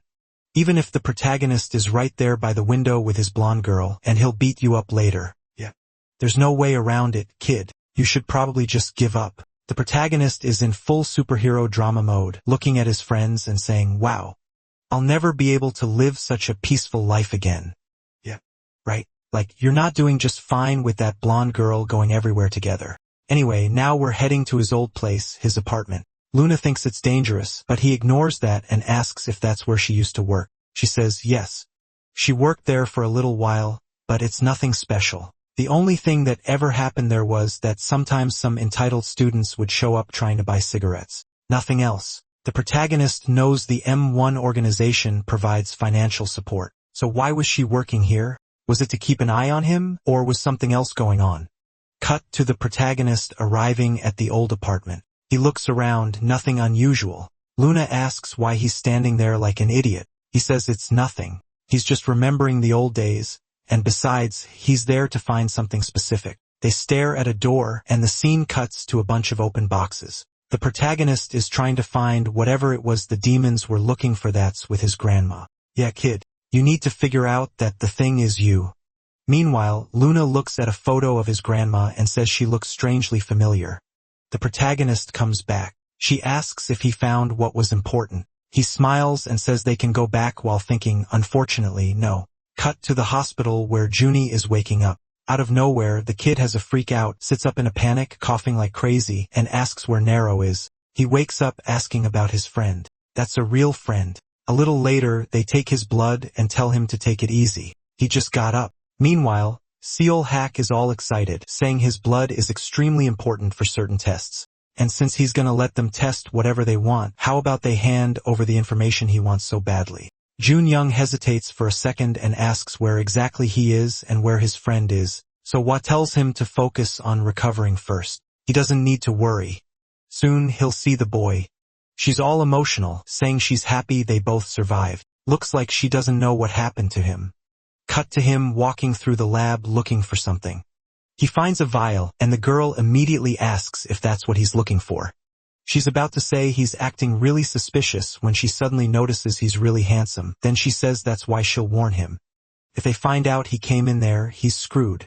Her name is Jang Se-hee, and she's M1's mascot. She said like 15 lines, and he still hasn't said a word. She's trying to get his name while staring at him like he's glowing. Weirdly, he still doesn't say anything. He just grabs 2 vials and ignores her. When suddenly the doctor shows up and calls out to them, asking what they're doing. She orders them to get out, grabs his arm, but one of the vials falls to the floor. I don't even get what's happening, but the doctor tells Se-hee to disappear and go back to training. He wants to know why his blood is being classified as dangerous. The doctor says fine.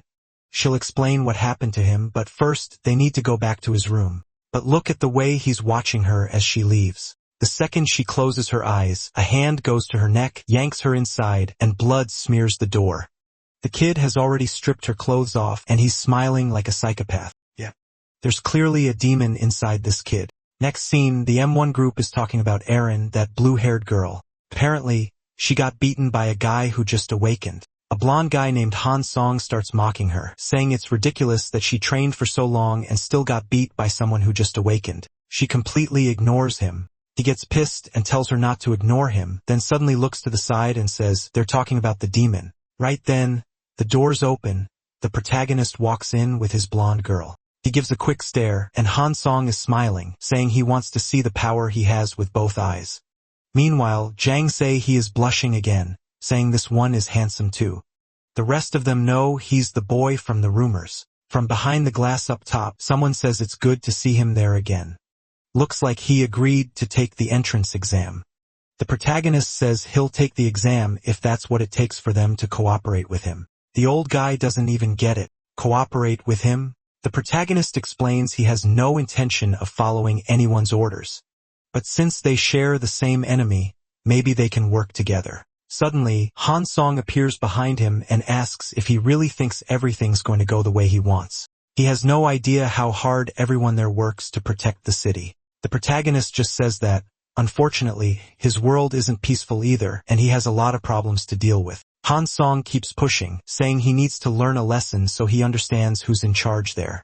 He teleports down under the glass and asks the captain if he can teach the kids something. The captain immediately approves, telling them to train like it's a real fight. It'll be good if they can finally see the kid fight to win. But the scene cuts to a woman entering a room.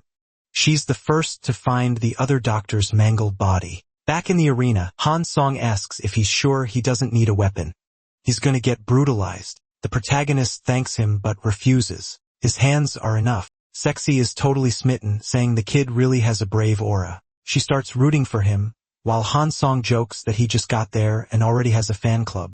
Han Song is furious because this kid just arrived and is acting like Oren. But if he takes them both out, his ace position will be at the top. Yeah. He wants the top spot, but right now he's remembering how many times Eren beat him up. No idea what his amazing plan is, but in the same second, he teleports and appears behind the protagonist. He leans in and whispers, asking what he thinks of that speed. When the protagonist turns, Han Song is already in shadow clones all around him, saying he must have realized it's impossible to see him.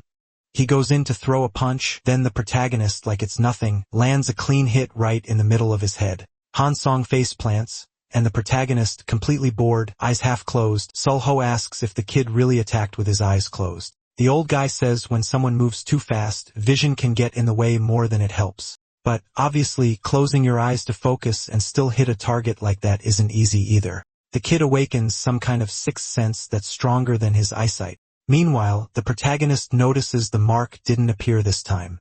He's confident he'll be able to control it, meaning pretty soon he's going to lose control. Aaron, watching from the side, wonders if this kid has changed since the last time they met. While all that's going on, Taro Jun-young is standing by the door just listening. Seriously, why aren't you running? Aren't you the demon? And then another victim shows up calling for him, asking what he's doing there and why there's blood on his clothes. The kid turns around, and the guy notices he's wearing someone else's badge. How dumb can you be? You could have flipped the badge around, genius. But the kid's smile disappears. Cut to that underworld guy holding a little dragon in a jar, yelling, "Ugh, it's pregnant. That's disgusting." The guy is smiling, and suddenly a monster comes out of the creature's belly. It's vile. He says controlling someone's mind and body is the greatest horror of all. And right now, the shadows are waiting. When darkness falls, they'll start moving. Back in the arena, everyone's telling Han Song not to get up, and he's being carried out on a stretcher. The protagonist glances back while Luna tells him not to worry. He'll be healed by the medical team soon, or he'll get eaten too. Aaron laughs at Luna, saying it's funny she's worried about an enemy.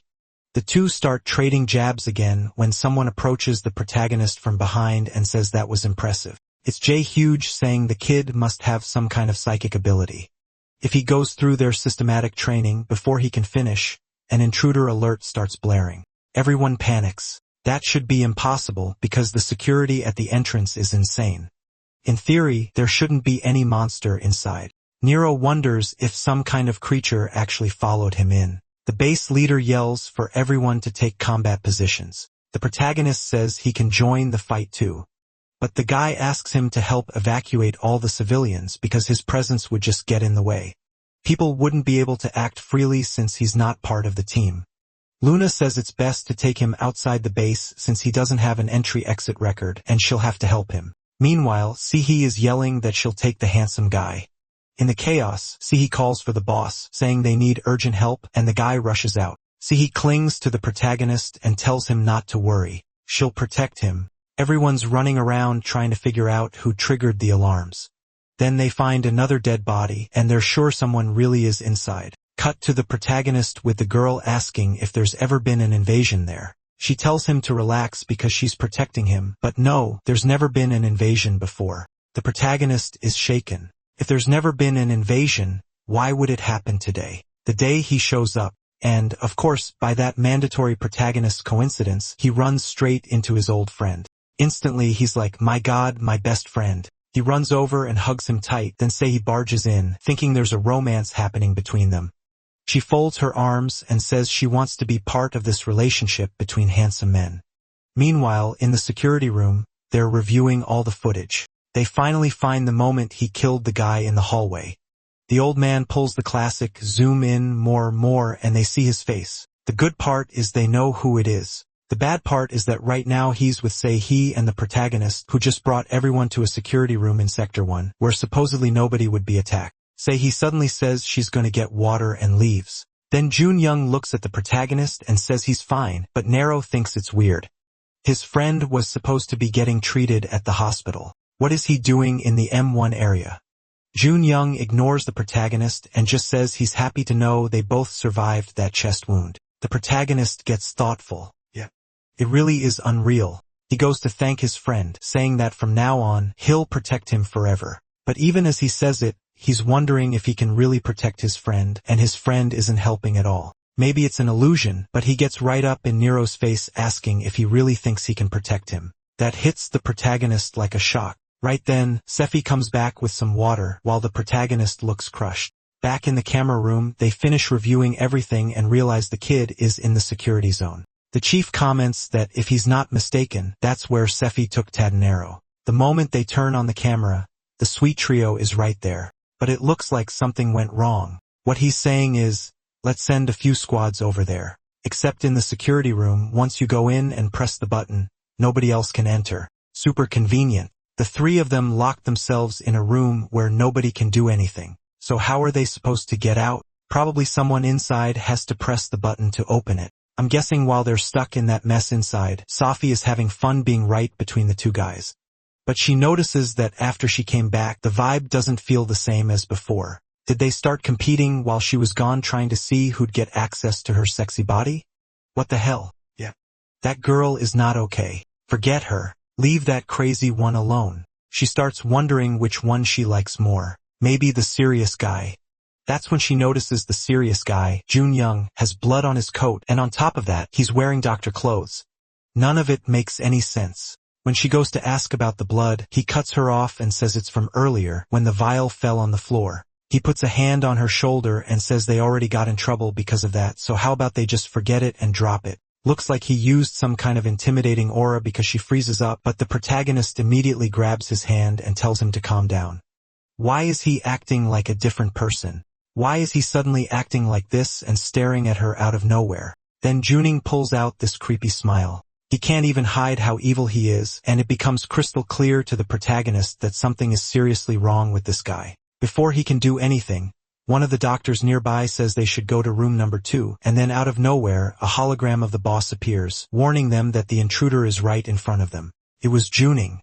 The second the protagonist hears that and looks at Sihai, and Juning is already coming in to smash her in the head. The poor girl is totally spaced out. If the protagonist hadn't rushed in and grabbed his arm, she would have been done for. The protagonist demands he answer who he is, but Juning just keeps smiling like a maniac. And the only thing the protagonist is sure of is that this isn't his friend. That's when Sihai decides to go on the offensive. She comes in with Vi-style fists and throws a huge punch. It looks like it lands clean, but the guy disappears. Even the people watching the cameras couldn't see what happened, and they figure it's probably the same monster that invaded the school that day. Right then, the woman is sure that creature has parasitized Jun-young. They ask how she knows, while Jahook already believes it and says that if the creature really is parasiticizing him, then they need to be careful around everyone. The problem is they've now brought something that dangerous right into the middle of the base. Still, Jae-hyuk seems confident Nero will be able to handle it. Back in the fight, Jun-young shows up in front of Sehee again. Before the protagonist can do anything, Jun-young laughs and hits her dead center. The protagonist goes to hit back, but Jun-young disappears again. What a bastard. Then suddenly, protagonist hears his friend's voice crying for help, and Nero starts wondering, if he kills this demon now, won't he be killing his friend's body too? Meanwhile, the demon appears again in front of them, laughing, saying he really is suffering a lot. The protagonist is about to get hit, when suddenly Sehee comes up from behind Jun-young.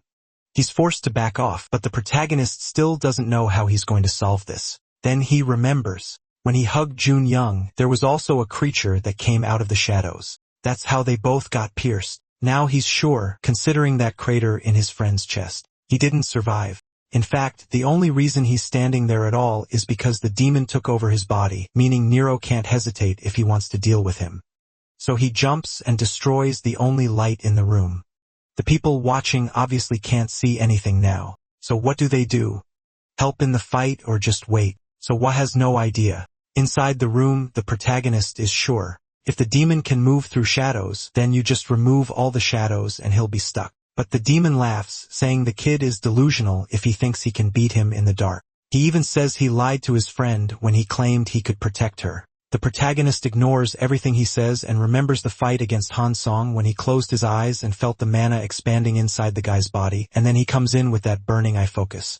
While the idiot thinks it's impossible to locate him, a fist comes out of the shadows right next to him and nails him straight in the mouth. He stumbles trying to understand how he was seen, and the protagonist is already on him again. Full-on JoJo-style combo. Clean, brutal hits to the stomach, the mouth, the face, then he gets launched away. Jun-young gets up, asking if he's really going to kill his friend.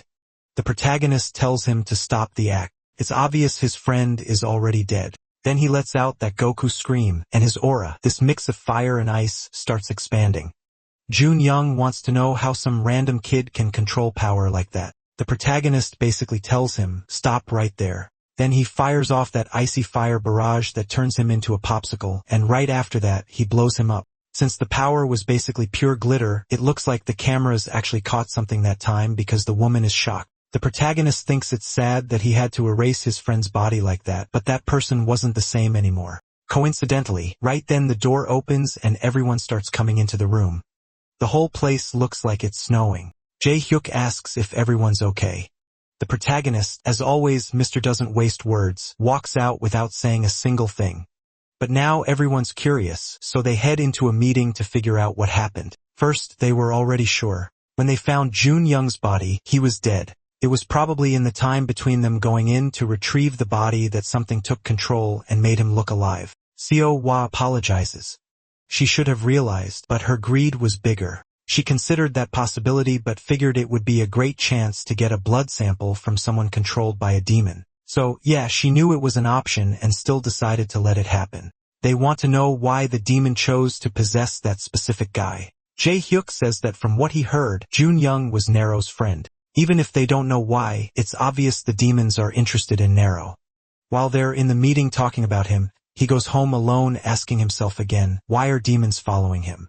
Right when he's thinking that Rin shows up and asks why he hesitated to kill that creature, the golden saliva guy thinks the question doesn't even make sense, so he saves his words again, just ignores her, and walks past without saying anything. But she's not letting it go. She grabs his arm and tells him to answer. Everyone knew it was a demon in that body, so why did he back off like that? The protagonist yanks his arm free and is ready to smack her in the mouth until his wife shows up and tells Eren to stop messing with him.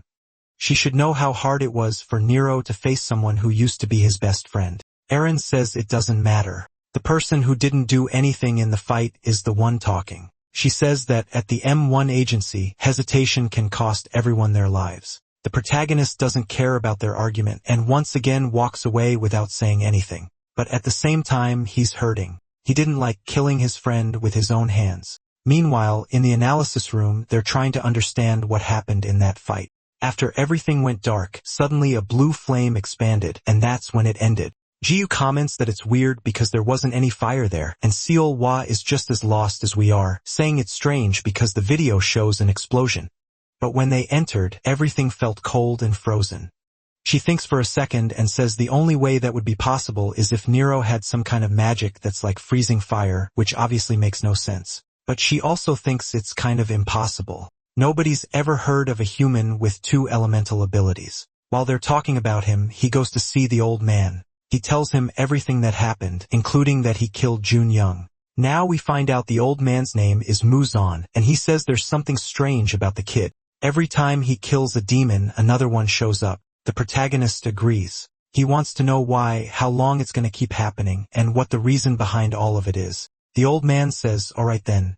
It's time for him to learn the truth. Suddenly, he stands up and bows to the protagonist who's just standing there like, what is happening? The old man says that in the past, he was a soldier of Khan, and since the boy is Khan's son, he has to show him respect. The protagonist is confused. Wait, what do you mean I'm Khan's son? So the old man tells him about when the demon land was destroyed by war. Khan's brother couldn't accept that Khan was marrying a human woman. So he started a war against the castle to take everything, and the whole army was brought in. Both sides' troops plus the two brothers went into battle. Khan, even though he was the strongest, wasn't as cunning as his brother, who used all kinds of dirty strategies.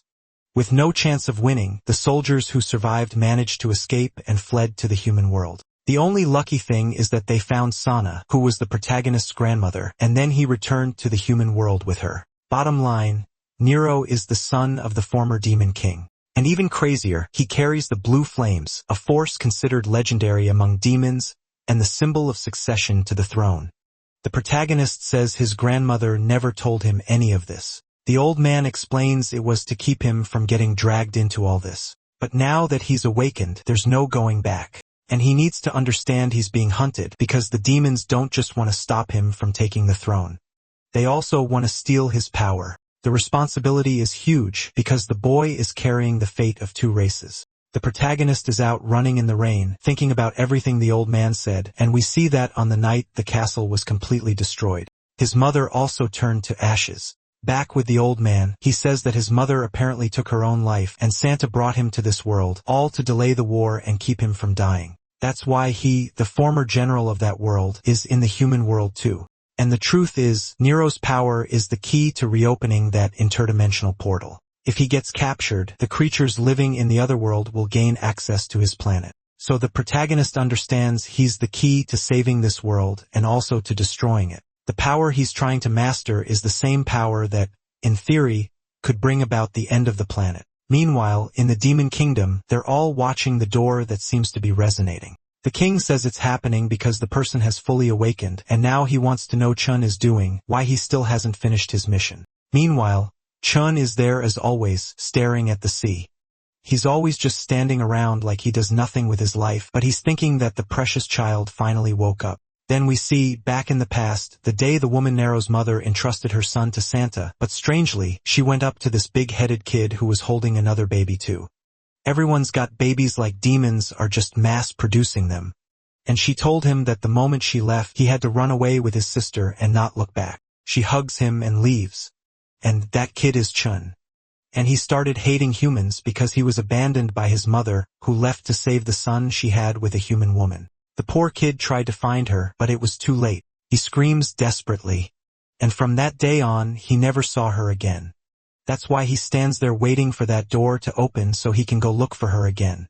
Bad news, she's dead. It's over. And where's that baby? Who did that baby grow up to be? Back with the king, a servant says they looked for Chun but couldn't find him. The king just orders them to prepare all the strongest ones because the time has come. They needed to take advantage of it before the rift closed for good. The servant says it's risky. Everyone, including the king, could end up dying. But the king says that either way they're all going to die there, so this is an absolute order. The servant says it's fine. He'll obey while boiling with rage, thinking it's all that damn Chen's fault. The scene cuts to the past. Two demons in golden armor look back and see Chun arriving with his older little sister. They tell him to get lost, but the kid lets out a loud shout like he's not scared at all until he gets kicked hard in the chest. The servant steps out of the tent asking what's going on, and the guys greet him. They explain there's a crazy kid there yelling and trying to fight. The servant asks who the boy is, and they say he looks like a war orphan, someone who should be kicked out soon or killed. But then the servant asks if the boy intends to become a soldier. If he wants to live there, that's the only way. And if he's going to live there, he has to be ready to die for the king and make any sacrifice. He says that while looking at the sister like, what? Does he want the kid to kill the girl? The kid is obviously shocked. He's not just going to kill her out of nowhere. So the servant walks off saying it's clear the boy isn't fit for the battlefield. Time passes. It won't stop snowing. And after a long time, the kid comes back furious with tears in his eyes, crying. Did the sister die? Did he kill her? No idea. But the servant says he's always hated that weird kid. Then we see that every time Chun tries to cross from the demon world to the human world, vines grab his foot and drag him back. After getting pulled back, he remembers the day he abandoned his sister. Dude, you left your sister in the forest so you could become a soldier. Same thing his mom did when she told him to wait, but he didn't. He just kept running. Top-tier family, everybody abandoning everybody to die beautiful. But with all that rage from those memories, it looks like he might actually be pushing past the barrier. And that girl really looks like Luna, doesn't she? No wonder she's strong. Back with the protagonist in the human world, he's there like always, thinking he needs to get even stronger. Turns out the responsibilities on him were bigger than he thought. After training all night, he goes home and sees his wife exhausted on the couch. She tells him to rest because tomorrow they have to go to the base, but he wants to know more about her. What was that story she told at the beginning about being his protector? She completely ignores him, learned that move from him and says she's going to sleep, and he just accepts it. Apparently, the secret technique that always works in this world is don't answer, just walk away. At the base the next day, Setri is there again acting weird, trying to cling to him, but she gets blocked. The guy is married to the blonde, have some respect. Then the base director shows up and orders Setri to get back to her area. Luna is pissed that this girl keeps hitting on poor Han Nero until Salawat tells Luna to go to the training room too and leave Han Nero alone. Luna hesitates, saying the protagonist isn't registered and she needs to stay close to protect him, but the boss angrily tells her to obey. The protagonist puts a hand on her shoulder and tells her to relax. They'll talk later. Luna is sure he's being taken for some kind of test. Poor guy is about to get put through the system. Fingerprints, blood, DNA, eye scan, everything. Right after that, the boss says they need his biometric info so he can watch YouTube videos. The protagonist asks why. Is there something special about him? Did they find something interesting? So Xiaomi just laughs and says he's very powerful and very healthy. Nothing unusual. His routine is always the same. Mornings at the base, nights talking with the old man who asked the protagonist to call him Luzhen from now on, and he warns him to get ready because the demons are gathering soldiers to cross into this world. Sooner or later, the war is going to happen. And when it starts, the old man swears he'll be by the protagonist's side. Wow. Since when did you start promising that? Right after that, in another part of the city, A red circle appears, an explosion, and look who shows up, Shin, all beat up. Worst part is, if he goes after his sister, she's with our guy. Meanwhile, at the Demon King's base, the cities are getting emptier and emptier. Lack of resources is destroying everyone's lives. On top of that, there's some strange energy making everyone who heads toward the forest disappear. A demon wonders if it has something to do with the king gathering forces, or if it's connected to the old king. He orders the army to check the forest, saying the people who vanished can't be far. Meanwhile, in the human world, there's a couple chatting, a little butterfly flying by, and suddenly Shin grabs it. Got it. Blue butterflies are spies from the demon kingdom. He immediately orders a hooded human to find Luna.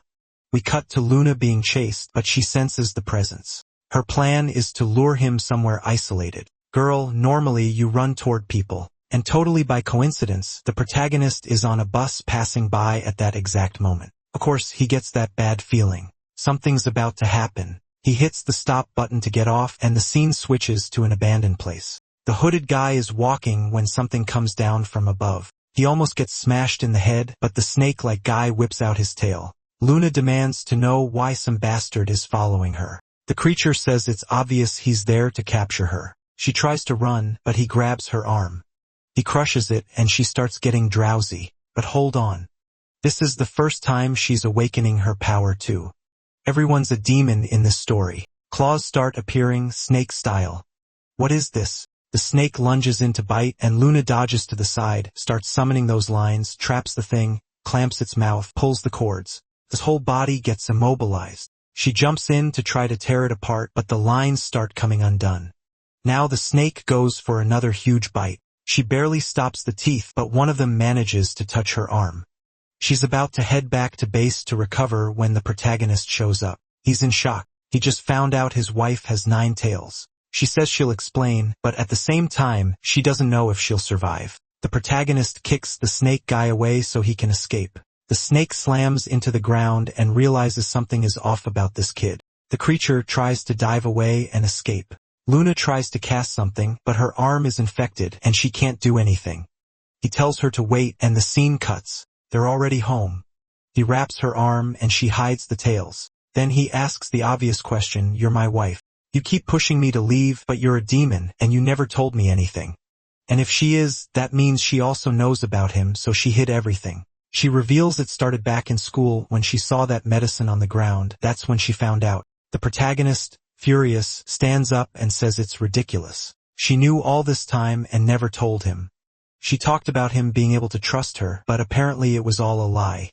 He freaks out, completely stunned. She tries to explain, saying she just wanted him to believe she was on his side for real, like his mother. The protagonist is confused. Then she reveals the M1 department has been at war with demons for a long time, and like he probably suspects, Jae-hyuk is the one organizing everything so they can defend themselves. Recently, they managed to send some spies over there. One of those spies got captured and became the demon's wife. That spy was the boy's mother. With that cute marriage, they thought peaceful coexistence might be possible, especially because a child was born with blood from both races. Countless people tried to kill the kid, but somehow he survived. Even so, the queen knew that with so many attempts, he wouldn't live long. That's when she created an organization to protect him, Blue Butterfly, and Luna was part of it, and she has something important to show him. In a video from the base facilities, the boss walks up to a certain area, disappears for an hour and a half when the camera cuts out, then shows up walking like nothing happened. There were probably M1 secrets stored there that even she didn't know. The protagonist says that's extremely important. They should go there right now and see what's happening. She says it's impossible. The two of them can't handle something like that, but the protagonist seems to have a plan. Then the scene cuts back to the snake guy reporting that he failed again. Now that I think about it, this poor demon fails every single plan. Nothing ever works. But Chun is now sure the kid already knows he's the key, and it's only a matter of time until they meet again. Sunny day, say he clinging to our guy's arm and messing around with Han Song's face. As always, the place is a mess and they're having fun. 1 second, they're joking around. The next, they're hunting for that secret base. They walk through the corridors trying to look totally normal until they find the door where he disappeared. They put a hand on it and something opens. Luna is shocked at how easy it was, and then they come face to face with an eye in a tube. They're both wondering what that thing is. While they're looking through M1's information, Chun finds a photo file of the protagonist's grandmother. The protagonist finds info about Hai Young, his mother, an M1 agent who went to the other world. And Chun finds info about the protagonist's grandmother too, who was Chen's mother. It's kind of confusing, but in the middle of all that, both of them feel something strange, and the protagonist turns around. Nothing suspicious, breaking into a secret base and chatting like it's normal. Of course, yuck. Wait, no. I thought the old man had already found out and was about to show up and catch them, but actually, he's just there grabbing some files while the protagonist and his wife are up in the ducks watching everything. The old man takes the files he wants and walks out, and Luna asks how long they're going to stay up there. She's struggling, and now she's suddenly shy. We're breaking into a government secret facility, and she's blushing because the guy is pressed up against her. They're doing that thing about to get closer, when he reaches over and moves her hair.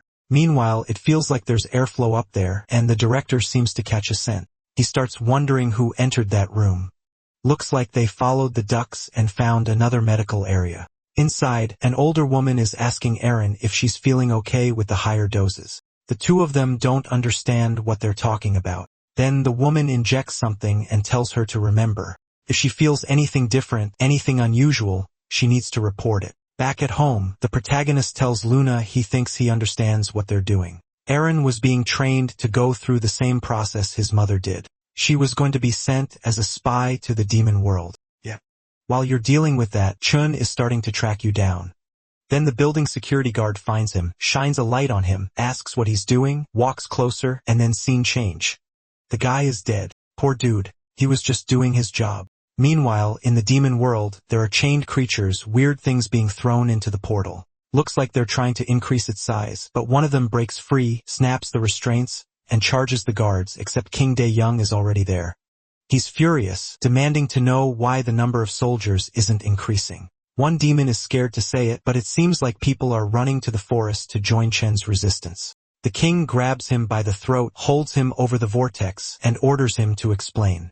Why aren't there enough creatures to open this portal? They were supposed to keep bringing in more monsters, even stronger ones, so this could end for good. The servant is kneeling, saying the moment is coming. They're about to succeed. Next chapter, somewhere random, a woman asks if they've contacted him.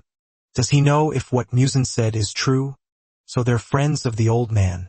The guy asks what she's talking about, and she says she means the rumor going around that the king's son is alive. When he's about to answer, his lighter suddenly falls to the ground, and then someone in the middle of that hallway says the rumor is interesting. When they look up, it's Chun staring them down.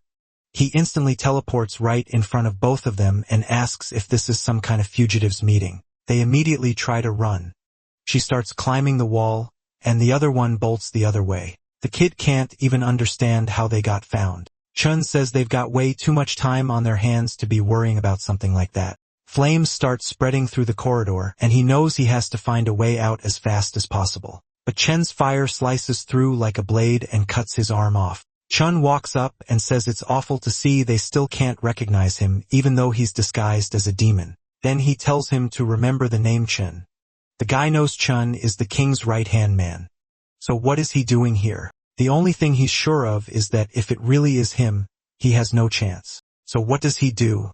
He activates his power and decides to attack anyway. Chun just hits him with one clean strike and he slams into the wall. Then Chun tells him to explain more about that rumor, that the king's son is still alive. The poor guy tries to say he doesn't know anything and starts yelling for help. But right then, a metal beam comes flying in from behind. It looks like he gets crushed, and the pointy-eared girl up above wonders if she managed to kill him. Obviously not. Out of the smoke comes a rain of fiery flashes. She panics, everything explodes, and Chun is standing there untouched. He jumps, climbs up, and when he reaches the top, there's nothing.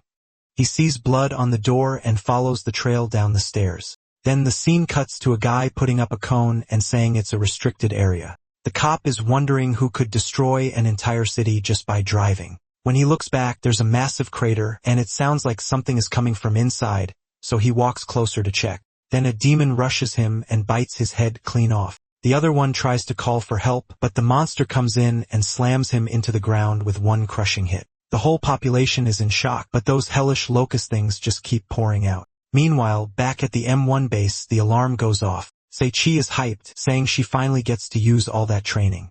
The protagonist is sure the alarm means there are creatures in the middle of the city. Something big is about to go down. A student comes to warn him the request for help wasn't meant for them. They're not the main squad. He says he's going anyway. She says the order is for him not to go, but he answers that this is his job and he knows the world ends if he does nothing. And it's already starting because people are getting eaten everywhere, full Attack on Titan vibes while the whole city gets demolished. The M1 group arrives by helicopter and immediately realizes this looks a lot harder than what they trained for. Cedric just closes her eyes, takes a deep breath, and tells them to get ready. Then she jumps, everyone goes with her. Next chapter, I'm kind of confused because it starts with the old man down, Chun looking over the city, and everyone screaming that they can't stop the monster. There's a fanged one with a huge mouth firing power at Irene, and she's thinking there's no way she can hold out. When it goes in for the final bite, the protagonist shows up and stomps on its head. I think that's what happened because it felt like a little spoiler. And then the next scene goes back to the moment when the monsters, one big mouth one, were coming out of the hole. Someone walks up saying the place is disgusting. I thought it was going to be someone with some swagger, but it's just Han Song. Poor guy barely does anything. Still, let's have a little faith in him. He uses his technique, cuts off an arm, and starts feeling himself. Then someone on comms tells him to take the battlefield seriously. The creature slams the ground, but when the smoke clears, it can't see anything, and then a line appears across its head. The guy nobody believed in is out here getting the first kill. Put some respect on his name. He says this is actually more boring than training.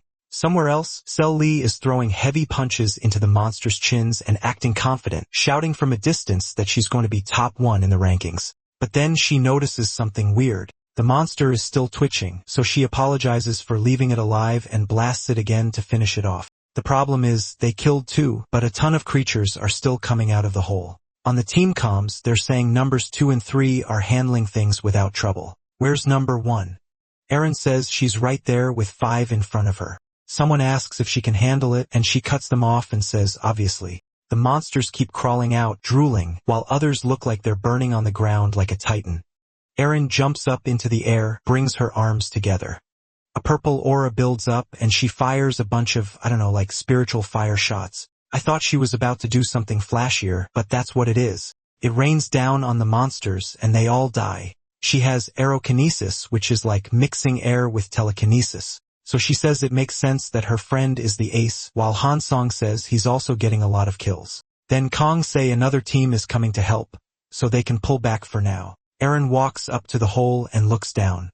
This invasion was way too dumb, so it's obvious they had another objective. She has this feeling it's not over. Her friends start yelling for her to come on and stop stalling. They start counting and she turns around like, fine. I'm coming. Looks like it's over and she'll have to wait and see what happens next. With how many they killed, it should be enough. The moment she says that, a creature appears behind them.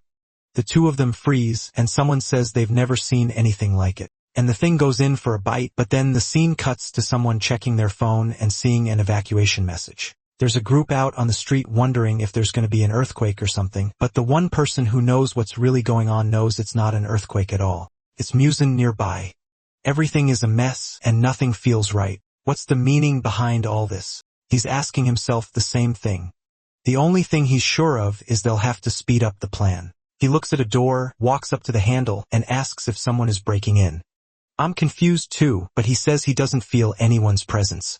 Then he finds Hannah completely wrecked. He kneels down asking what happened, but she only tells him to run. She's the girl who fought Chun at night and managed to escape, and now she's warning him that Chun came back looking for the king's son. Muzan is shocked Chun is acting on his own. He tries to heal her, but she says he doesn't have time. The only thing she wants to know before she dies is whether that person really is the king's son. Why does it matter so much? She's about to die. Muzan yells, yes, he is. He's the king's oldest son and the true king of everyone. It looks like she dies happy.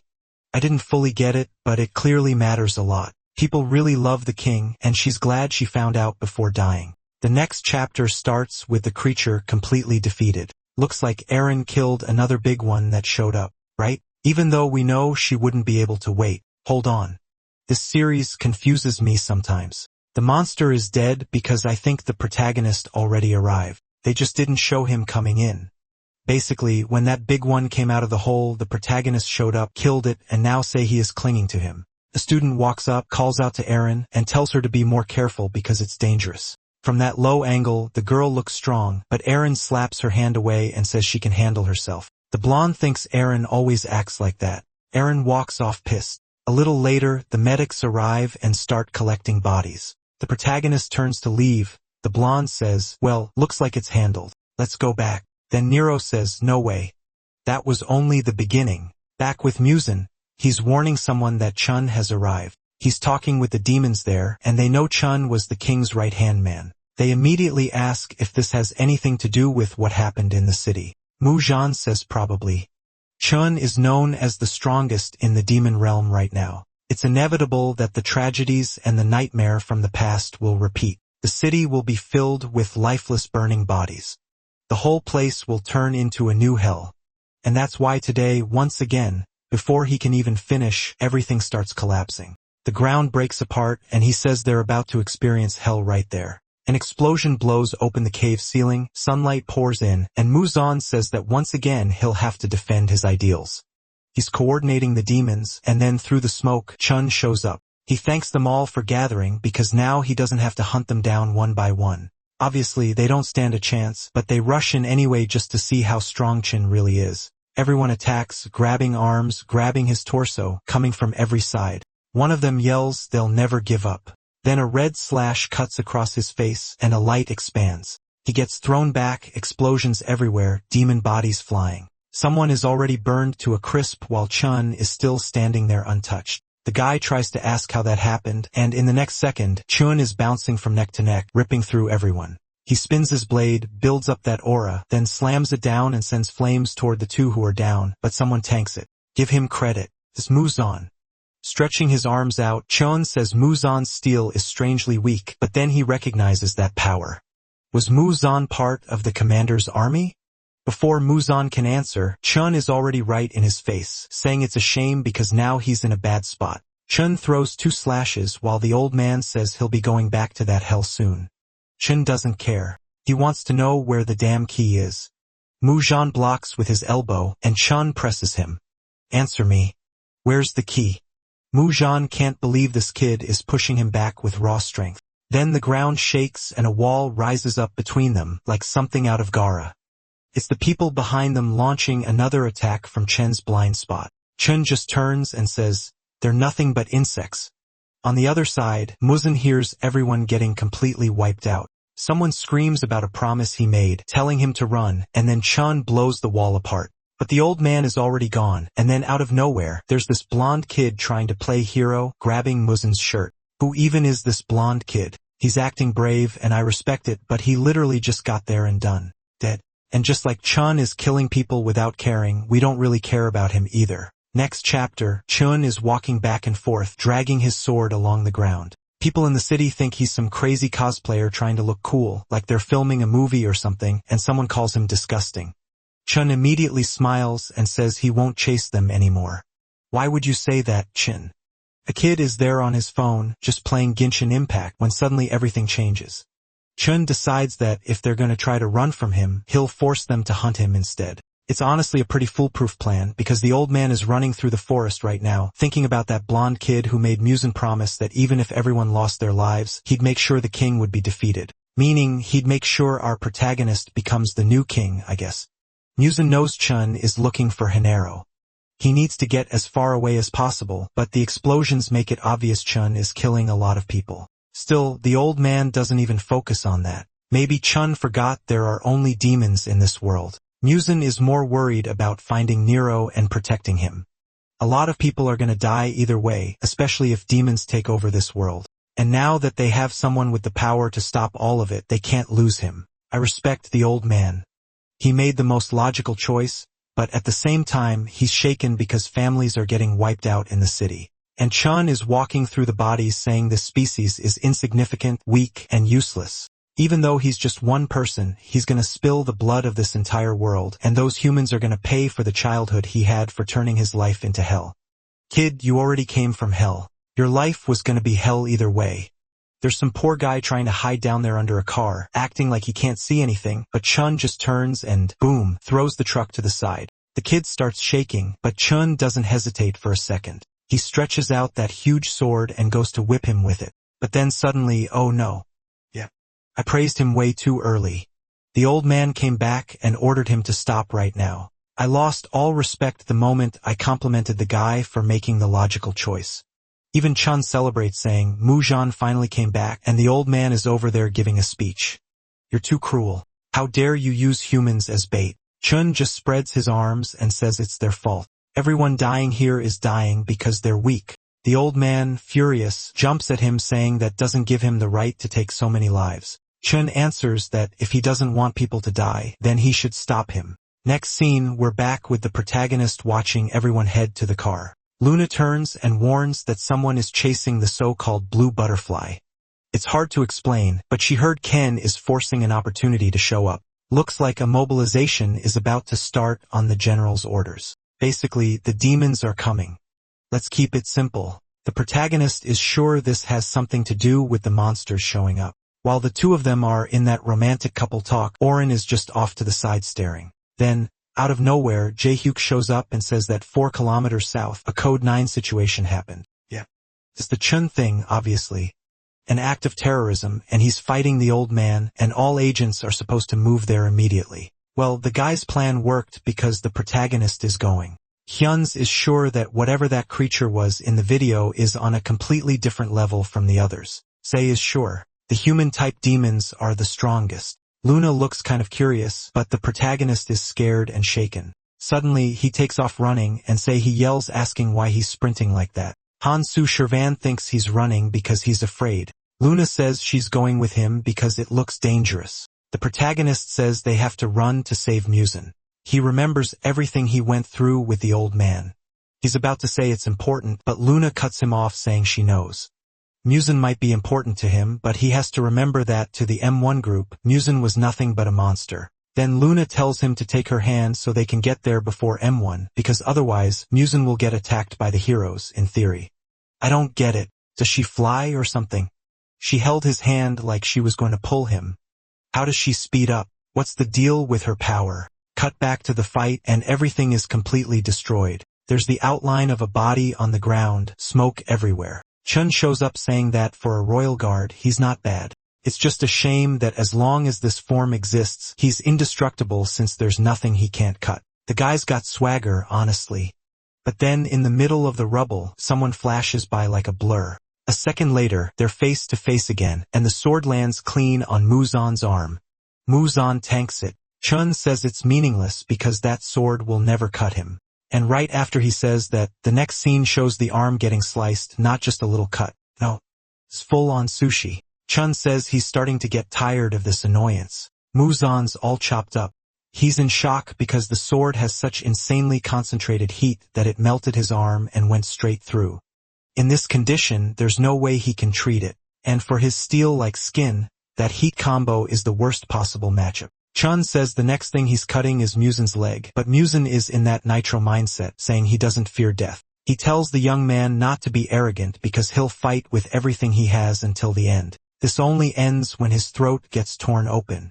Alright, respect restored. Musen throws rocks toward the human who blocks. A barrage of wind comes in, and Chun realizes this guy is pushing himself even though he knows he'll lose. Still, Chen's impressed that even a punch from that far away can kick up wind like that, but in the end, it's all pointless. As Chun closes in, Musen tells him to come.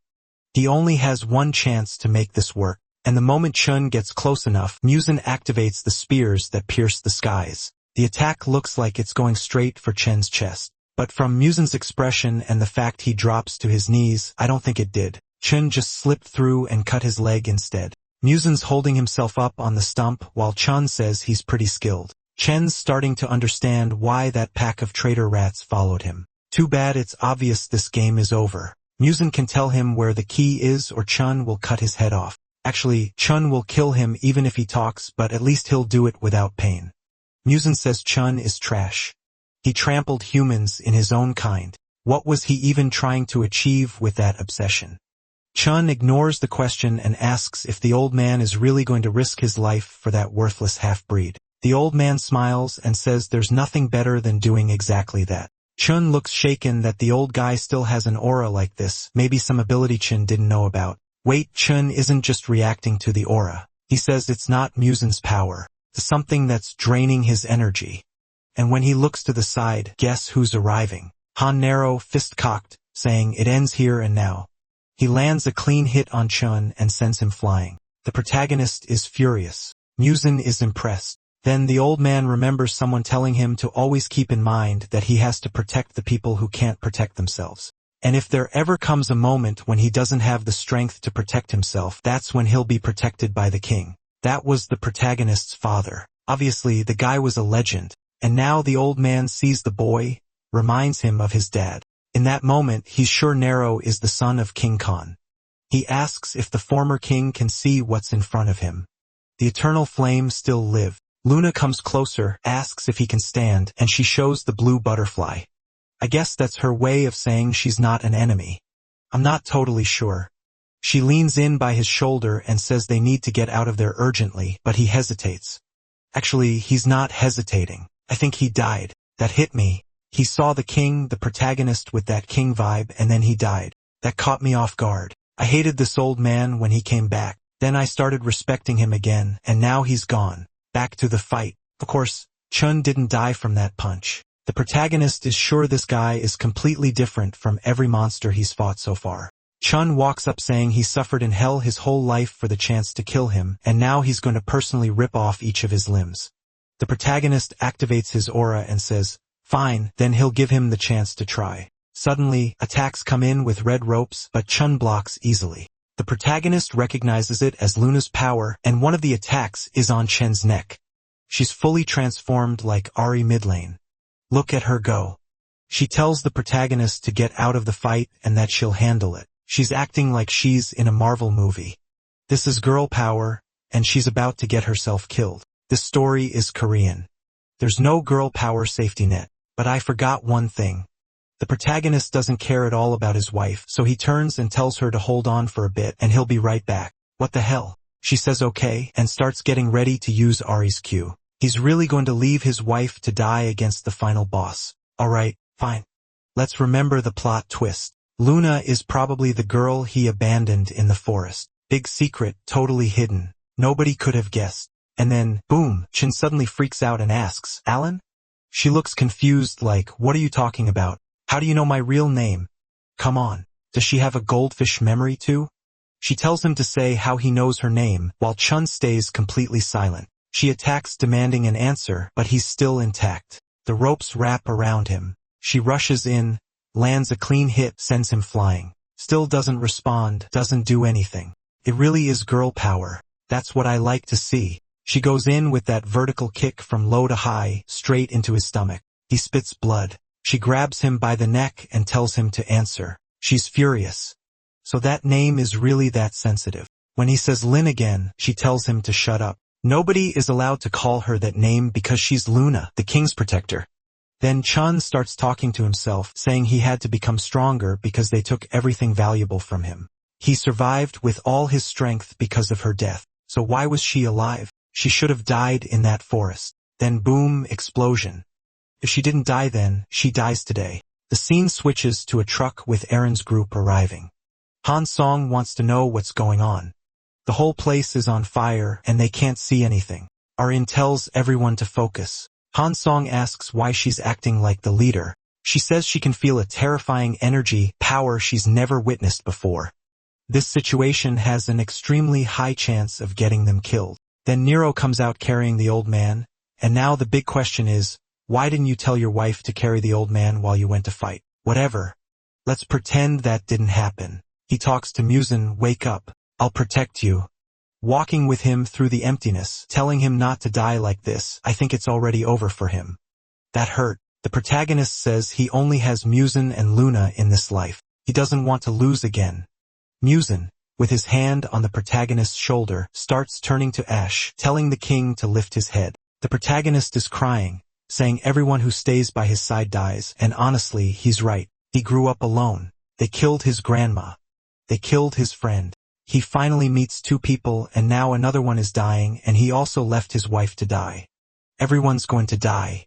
The old man, suddenly all religious, says that even if these bodies disappeared from the physical world, they still exist as souls and will always be by his side. That's why he has to take responsibility, stand there, and fight for those who are still alive. And with that, the old man fully turns to Ash, saying that as captain of the guard, it was an honor to have known him. No. Now that the old man is gone, it's over. The protagonist is going to snap back to the flames. Chun is choking Luna, saying she was always an obstacle, always fell for traps, was too kind. And now at a moment like this, she comes back alive out of nowhere.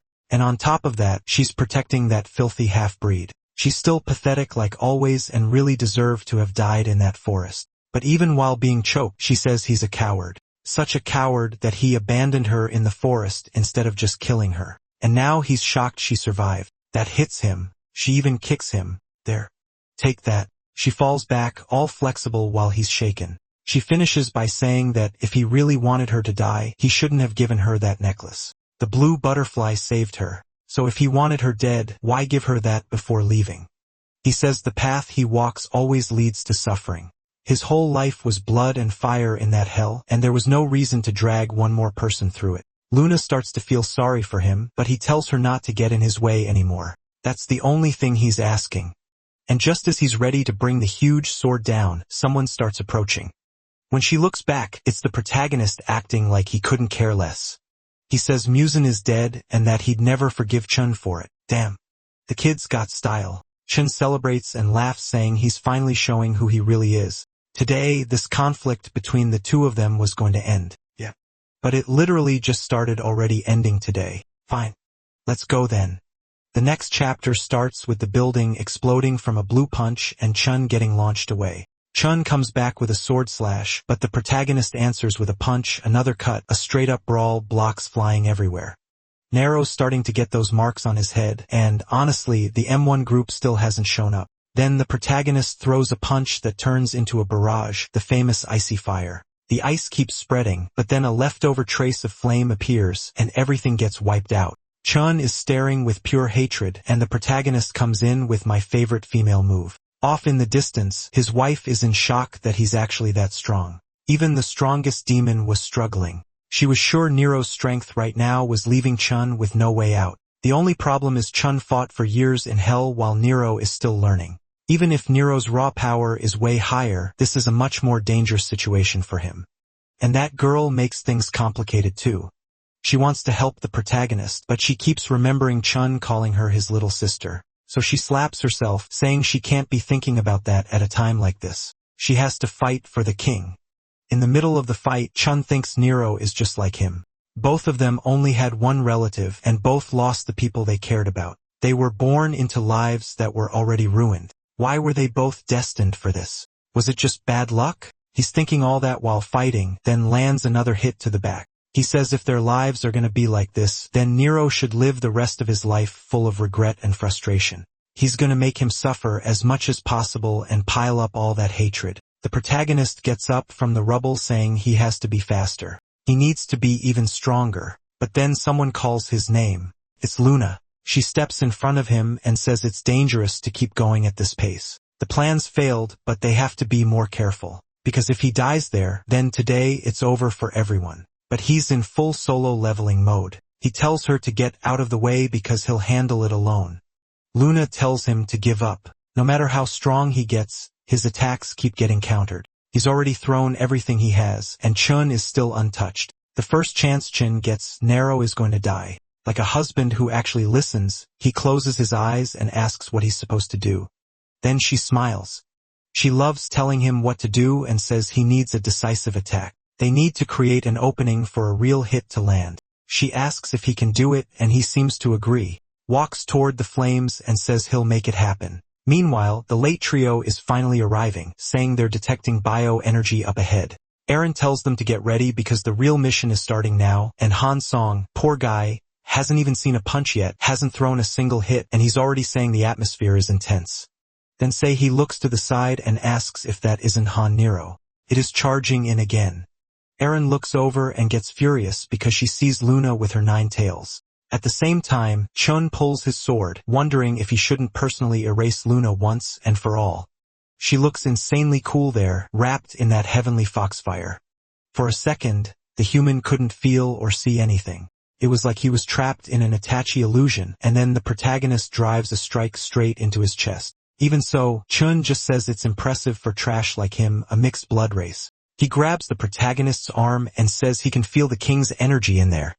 It's too much power for such a small vessel. That's why he's going to consume that power to open the gates, forcing Nero to destroy the interdimensional barrier using the king's power. The protagonist fell into the trap. Luna screams for Nero to get away, but it's too late. Their energies are mixing, and from the backlash, she takes a whip-like hit right in the middle of her chest. The protagonist goes full Dragon Ball pillar of light shooting into the sky, while Chun apparently gets completely charred. As the kid screams, the lazy trio just stands there watching, still doing nothing. And in the demon realm, that same pillar tears through the heavens. Instantly, the demons start celebrating.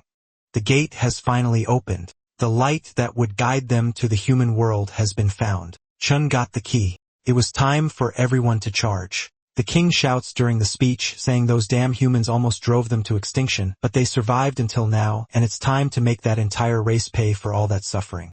Today, the true demon king will take back the world that was stolen from them. Then he gives the order. The army is to invade that world and kill everyone still alive. Next chapter. The lazy trio sees the portal opening above the city. If the city really has to rely on those three to defend it, it's over. Meanwhile, the protagonist is basically pulling his Ari out of mid-lane, going for the rescue, going for the gang. The two in the back are talking about him saving Luna, while Eren is still in shock, wondering if what she saw was actually real. The city looks peaceful for 1 second, and the next, a giant demon head drops onto a car. A human steps out to see what's happening and ends up face to face with that huge head. Then he hears a scream behind him, turns around, and people are getting eaten, and it's literally raining demons. This reminds me of that apocalypse scene with the kid from Blue. You know? No. Exactly like that. Monsters falling from the sky, raining down, and everyone in the city is done for. The creatures jump from building to building, land in front of buses, flip everything over, destroy the whole bridge, and somehow there's a reporter flying around at a time like this. No way I'm getting in a helicopter. Those things crash even when nothing's happening. See? Told you not to take the helicopter. Got eaten mid-air. The bridge starts getting overrun, and wow, these demons are all big-headed too. Seriously. Meanwhile, Jayak is getting urgent calls. Someone tells him the VIPs are worried. He says he knows he'll fix the situation. Don't worry. But if he succeeds, he wants full rights to be in charge of all this. Sounds like he's talking to the government, and the government says fine since they're the only ones preparing to fight something like this.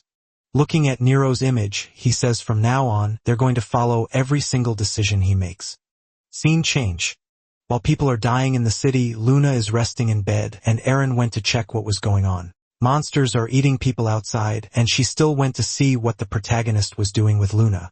He's walking around clueless, thinking his wife got hurt worse than he expected. Then he notices part of the house has been broken into, meaning Luna is in danger. Back in the room, Eren is casting a spell on Luna's head. The protagonist storms in furious, asking what she's doing. He grabs her, demanding what she thinks she's doing, and she answers with an attack.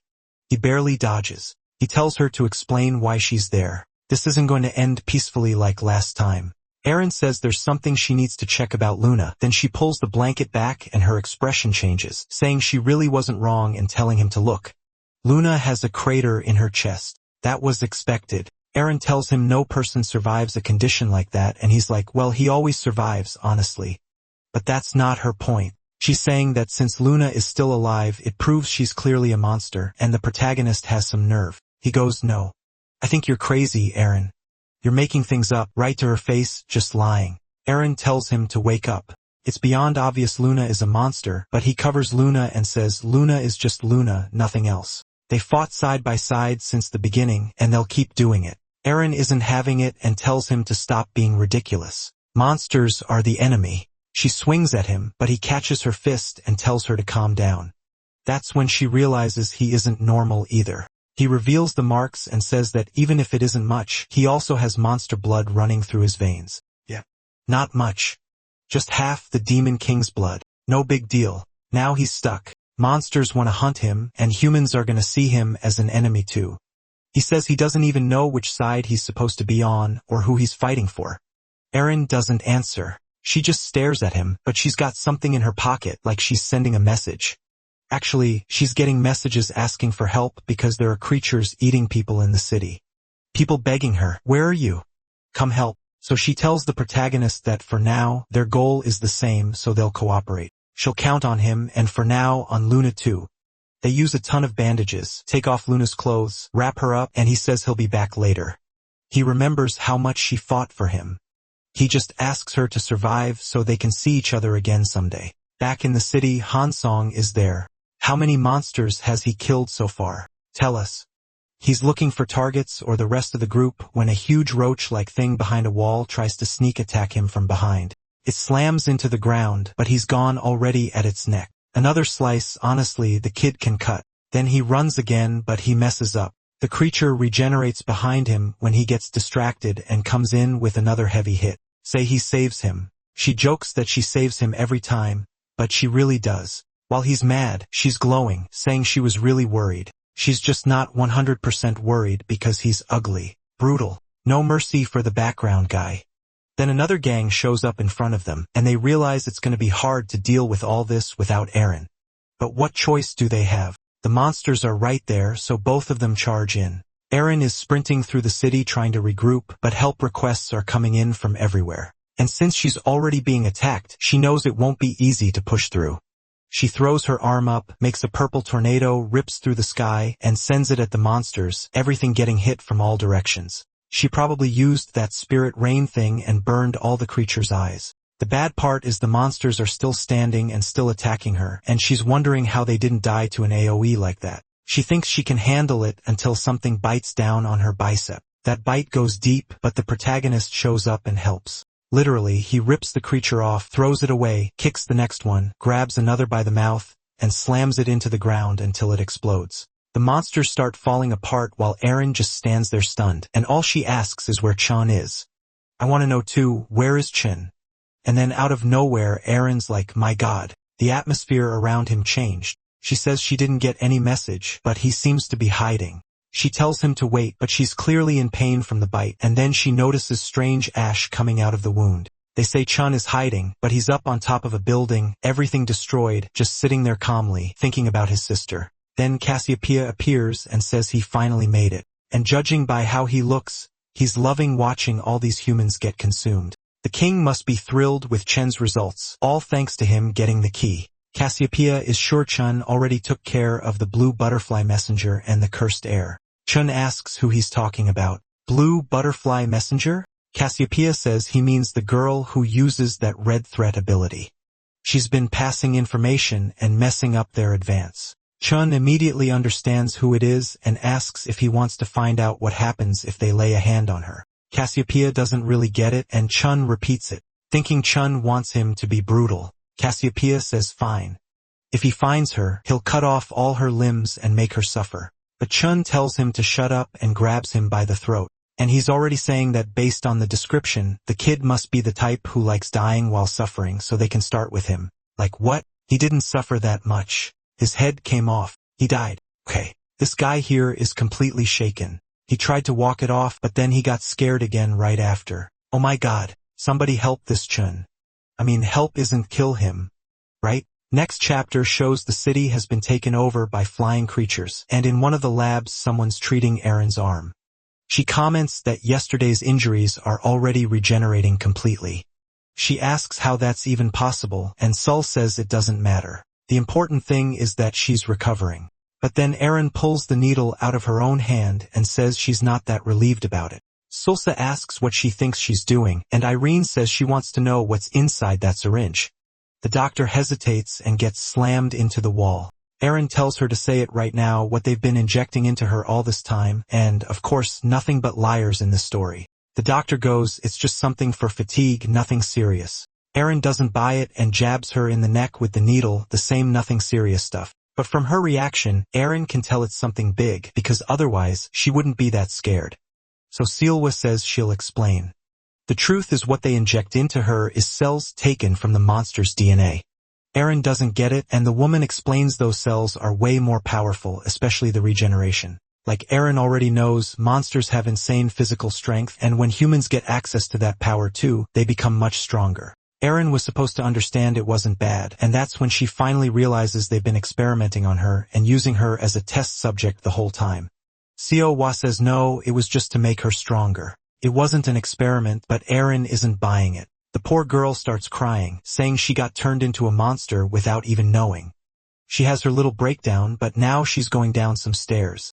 Suddenly, Seo-wa stops and says they're heading toward an S-rank area that no agent is allowed to enter.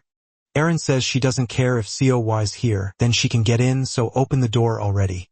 Seo-wa does it, and they walk into a room full of monsters inside water-filled cylinders. Aaron immediately notices the creatures in there are moving. Seo-wa explains the captain is trying to create a new race, a mix of human and demon. If they succeed, the timid M1 could dominate the world. At first, it was really hard to capture these creatures alive. But now that the monsters have finally crossed into this world, they've got the perfect opportunity. Then a gust of wind moves Seo-wa's hair, and she wonders why. She turns around and sees Aaron aiming power at her. Seo-wa asks what she thinks she's doing, and Aaron says she's sure Seo-wa's lying when she claims it's for the good of humanity. Clearly, this M1 group is just being used somehow to take control of the world. The scientist tries to say Aaron's wrong, that all they want is to improve humanity's abilities. Aaron tells her to stop lying like she's stupid. The attack almost hits Seo-wa's face, but instead it shatters one of the glass tanks holding a creature. Seo-wa complains that Aaron broke the collection, and right then, the creatures spill out of the water. She asks if Aaron has lost her mind. She has no idea how much they suffered to collect those, and honestly, this scene is scary. The woman gets dragged by tentacled creatures. One of them is already covering her mouth, while Seo-wa says she's not letting this be free. I don't even know what happened exactly, but something startled Aaron. She didn't seem to care and just turned away. The poor scientist ended up in the kind of forbidden genre story this platform doesn't allow. Meanwhile, morning comes and Luna wakes up. It's wild. Like, as far as I know, the city is being destroyed and everyone's acting weirdly calm. Luna wakes up with Aaron standing in front of her, and Aaron immediately says that since Luna woke up, it's pretty clear monster genes really do strengthen humans. The blonde tries to say something, but she's in pain. Aaron tells her to stay calm because her injuries aren't fully healed yet. Luna can only think that she must have been knocked out during that fight with Chun. But what happened to him and Nero? And judging by how Aaron is acting, she found out Luna has some kind of monster gene. So Luna asks if Aaron is going to torture her and what she's doing there. Aaron snaps back that she's angry. She's treating Luna as well as she can, and this is the thanks she gets. Luna turns away saying she won't believe her. But either way, Aaron clearly knows the truth now. Luna tries to thank her, but Aaron says she doesn't need to thank her because she's doing it as a favor for Nero, because he seems like the only solution to get out of this situation, and he seems to care that the great Luna is safe. Back in the city, people are wondering if that was the last demon, and wow, the boy squad is actually handling it. Seriously, I didn't expect it. But then someone points up and tells them to look, and it's endless. Yeah, kids, I don't think you're making it. The poor guys were collecting a body, and now they have to start running again. Another hit from the monstrous pterodactyl thing starts devouring the bodies on the ground. Up on top of a building, the protagonist is just watching everyone get eaten. Then he throws out some spinning move. I don't even know what he did, but it sliced the creature clean in half. And he's thinking about the deaths of the people who matter to him and how it means nothing to these demons. He has no idea why these bastards are doing this, and he knows he'll never understand because he doesn't need to sense with this power. He's going to crush all their plans and make them face the end of the world the same way he did. The city keeps burning, things keep exploding, and the protagonist says it still wasn't enough, surrounded by dead monsters in every direction. Meanwhile, in the demon realm, that huge pillar is still stabbing into the sky. Looks like the Demon King is arriving, or actually, no. He's standing in the same place as always, asking why they haven't gotten any news. A servant reports that the first ones who crossed over were killed by enemy forces. The king asks what this enemy thing is. The servant hesitates, then reveals that their greatest opponent is the person who uses the blood of the old king. Immediately, the new king clamps his hand over the servant's mouth and tells him to shut up, saying there's no such thing as the old king's power. There's only one king, and that's him. The servant tries to apologize while the king starts freezing his face, saying he's tired of everything he does, and he kills him for no reason. Then he complains they're running out of troops, like you're the one killing your own troops. He says it's good for all demons to remember they should fear him more than they fear Chun or the other person on the other side because he's still the demon king of this world. Back in the scientist room after the 18+ stuff, all that's left is a little shoe. Jahab can't believe that Eren betrayed them at a time like this, but the most important thing now is stopping more information from leaking. He asks the people there if there's any agent who can urgently return to base. The guy writing says it'll be hard. There's an emergency and chaos outside with tons of casualties. Jahook asks if they're losing, and the guy says thankfully no because this agent Enro is handling everything. Jahook is clearly interested in the protagonist since he's exactly what he wants, a hybrid. At that moment, the protagonist throws himself toward a mass of tentacles coming at him. He jumps from branch to branch, but the creature lands a clean hit and traps his arm. The protagonist takes a deep breath, starts freezing the creature's branch-like limb up to his arm and snaps it in half. When Jae-yuk sees that icy breath coming from the kid, he recognizes the power immediately. Meanwhile, the rest of the group is exhausted. Han Song says they haven't stopped fighting for hours. They really need to go back and rest. Honestly, respect. I called them lazy, but they fought all night. Even Sei-hee, trying to act upbeat, admits she's done too. She can't fight anything else, but then she notices someone approaching. She tells Han Song to look ahead because that guy came back, the same person they saw on the monitor. Chun is standing face to face with them. Sei-hee immediately calls it in, saying they've got code 9 right in front of them. She gives the order and charges. I respect the courage, but I don't know what she thinks she's going to do. She just takes a brutal punch to the stomach and gets thrown away. She slams into the wall so hard it's like she exploded against it. Han Song realizes the gap between them. He calls out to her, but then he realizes it's on him now. He rushes Chun in rage, but he uses that same technique the protagonist figured out when he was weak, so that big back attack obviously does nothing. Chun dodges and says their movements are all uncoordinated. Han Song asks where he is, then Chun grabs him by the back of the head and smashes him into the ground. While Han Song is getting beaten, Sei-hee is telling herself she has to get up, but her body won't listen. Then someone comes closer, and she looks up, terrified. Chun is holding Han Song by the neck and says now he's going to get straight to the point, and he starts burning him right in front of her eyes. What is this? Just sudden brutality out of nowhere. Don't kill Si, please. Chun tells her she'd better obey if she wants to die without pain. She starts shaking, realizing the guy in front of her is on a completely different level. Then out of nowhere, Han Song grabs her hand and tells her to run fast. She has no chance, and she'll just die for nothing. But she refuses. She stands up saying she won't abandon him. She goes for a huge punch, but Chun blocks it easily. He throws her into the wall again, and then he rips her arm off. What is that? Chun comments that it's funny. When humans die, their bodies keep existing unlike monsters. Sephi looks to the side and sees there's nothing left of her arm. She jumps up anyway, saying she doesn't care. She'll still kill him. But Chun just drives his arms straight through her abdomen. Where is Nero? You were out in the city fighting creatures. Are we getting to the fight now or what? Chun pulls his arm back and watches her body fall, saying that damn Nero had a lot of friends. Next chapter, the whole city is still burning. The soldiers who aren't much use are standing there in shock as more creatures keep coming through the portal. Worse, it looks like their level is increasing. Some random guy tries to raise a shield and begs for help, saying they need reinforcements. Then suddenly a punch lands right in his face and he gets thrown away. The hand looked kind of human, but no, it was the monster. As he's about to pass out, he sees a strange guy walking up. Totally random moment. Citizen, you should run. But the creature is right there in front of him. And who is it? Nero asking where Chun is. The guy on the ground seems to recognize him, and when the blonde tries to help, he tells her to wait. Nero tells the creature to call Chun over right now. The monster looks scared of him, but it works up the courage and throws a punch. Obviously, nothing happens. The protagonist blocks it effortlessly and says it doesn't matter how many times they try to kill him because he'll always come back. Then he fires a barrage of energy through the creature's chest and blows everything apart right in front of them. The guy on the ground starts remembering an old rumor about someone with the power of blue flame, the one who would win the war. Looks like that power is in this kid's hands. Jay Hager, looking at the documents, says now it's worse than he imagined, and they have no choice but to prevent it. But the item he got might be useful for something later, and he's looking at it along with the protagonist's documents. What are you trying to do to my boy? Yeah.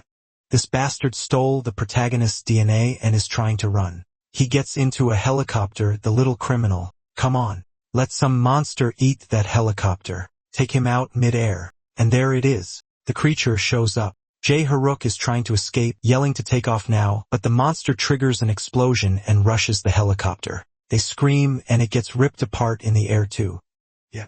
He deserved it. The city is full of flying monsters and you decide to leave by helicopter. You could have just stayed at the base, but whatever. I get it. The story needs to wrap up and this guy needs to die.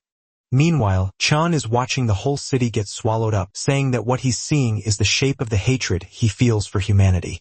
His heart was burning with resentment, and he was ready to curse everyone's life, even knowing that in a war, there are no winners.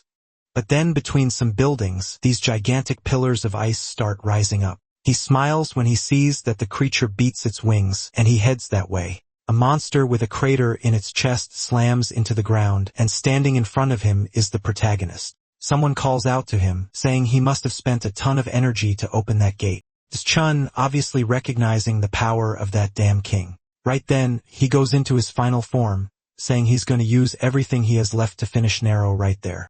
The protagonist just smiles and says he finally found him. He starts climbing the building while Chun comes in with the dragon, attacking. The protagonist says that the power they want so badly cost him way more than they could ever imagine. His aura keeps growing, and the instant the dragon makes contact, it gets completely frozen. Even Chun can't hold up. He's not resisting it either, and he realizes the space around the two of them has been sealed off. The cold air hits down to the bone like knives slicing through his whole body. Honestly, Nero would have won if he'd picked a different opponent. Chun breaks the ice with flames and goes in to throw a punch at the protagonist, saying it all ends there. Fist to fist, classic Dragon Ball moment. There's a blast of light, and in the next chapter, the whole building is glowing, cracking with this purple shine. They're face to face in that galaxy-level fight. The protagonist swings a punch. Chun tilts his head aside and slips out, but one of those punches almost freezes him completely, and Chun fires back with a brutal kick straight into his side, then presses in and slams the protagonist down into the ground. Chun is stunned. This kid opened the gate and still had that much energy. He really was the king's legitimate son. It was just a shame it was too soon for him. And while Chun is thinking that, the protagonist is looking insanely cool out there. Another explosion rips through the city, and Chun gets thrown back. In the same instant, the protagonist is right in front of him, but the enemy stretches out his hand and casts this fire magic that looks like it's striking his body from every direction. One of the attacks pierces his hand, but even then, the protagonist clenches his fist. He focuses, fires off another energy blast, and Chun gets launched away. The protagonist is thinking that the fact he can't solve a single problem proves he isn't worthy of the title of king. And then Chun stands up again facing him and says the boy is being consumed by that power. Soon, he won't be any different from a beast. He must have already noticed that to get more strength, he has to let go of controlling it. He'll have to follow the exact path his father followed and get lost in it. The protagonist steps in, telling him to shut up. While they're fighting, the two girls are watching from far away. The wife screams for her husband, while Eren tells her to calm down, and the poor girl drops to the ground like an idiot. She's saying they have to help Nero. He's in the middle of the fight. She has to do something. Another explosion goes off right in front of them. Eren lowers her head and activates a power around them, this purple energy. Luna realizes she's being healed, and Eren says that today she's going to lend her strength so Luna can end this fight. Looks like she transferred mana, something like that. Back to the brawl, the protagonist jumps in to throw another punch at Chun, who's shocked by the kid's bloodlust. He fought like he couldn't be stopped, but he still wasn't ready, and now it was over for him. Chun fires a purple energy blast that wipes through the city, the building, and leaves a crater where the protagonist was. Then Chun says the boy didn't notice his body is freezing. He was too weak a vessel for that power, and soon he'd crack. It doesn't matter. He wasn't prepared to use the full potential of the king's blood. Suddenly, the protagonist opens his eyes and finds himself standing in front of his grandma's apartment door. He smiles like a fool and goes to open it, calling for her. But then he sees everyone he lost because of that power. Well, not everyone. Luna is still alive. His school friends really did die, but nobody cares about them. The old man dying is actually sad, and Chun can die soon too since he's the final boss.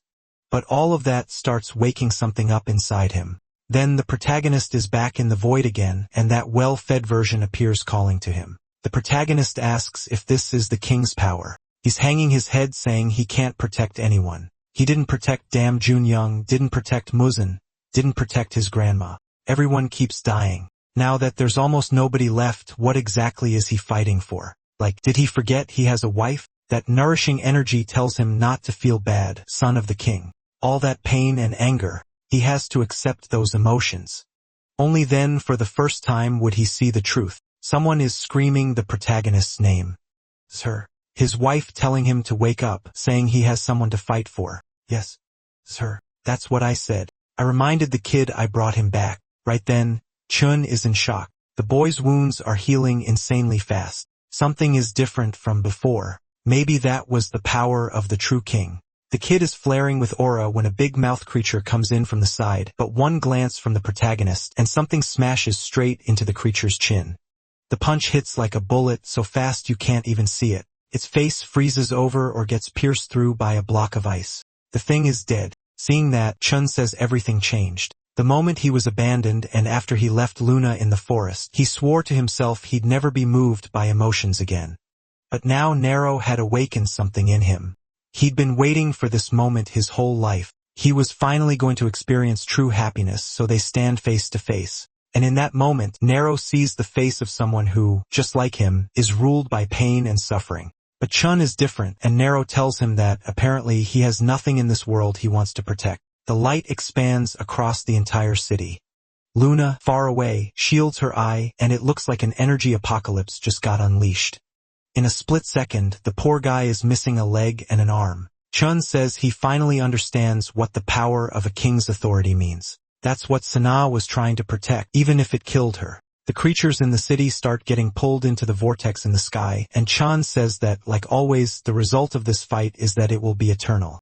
The relationship between the two worlds was complicated, and Nero had to choose which side was he on. Was he human or a monster? The protagonist turns and says it never mattered. Then Chun smiles and says that, in the end, he lost fair and square. He can't speak because his mouth has fallen apart, but he wanted to apologize to the boy or apologize to Luna, since all she can do is watch his ashes scatter.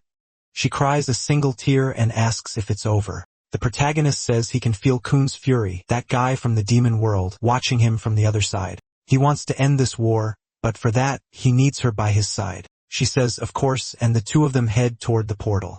With that, the only person who had the authority to open the gate passes through it. The sky that had that giant gate finally returns to a clear blue, and supposedly the gate was never opened again.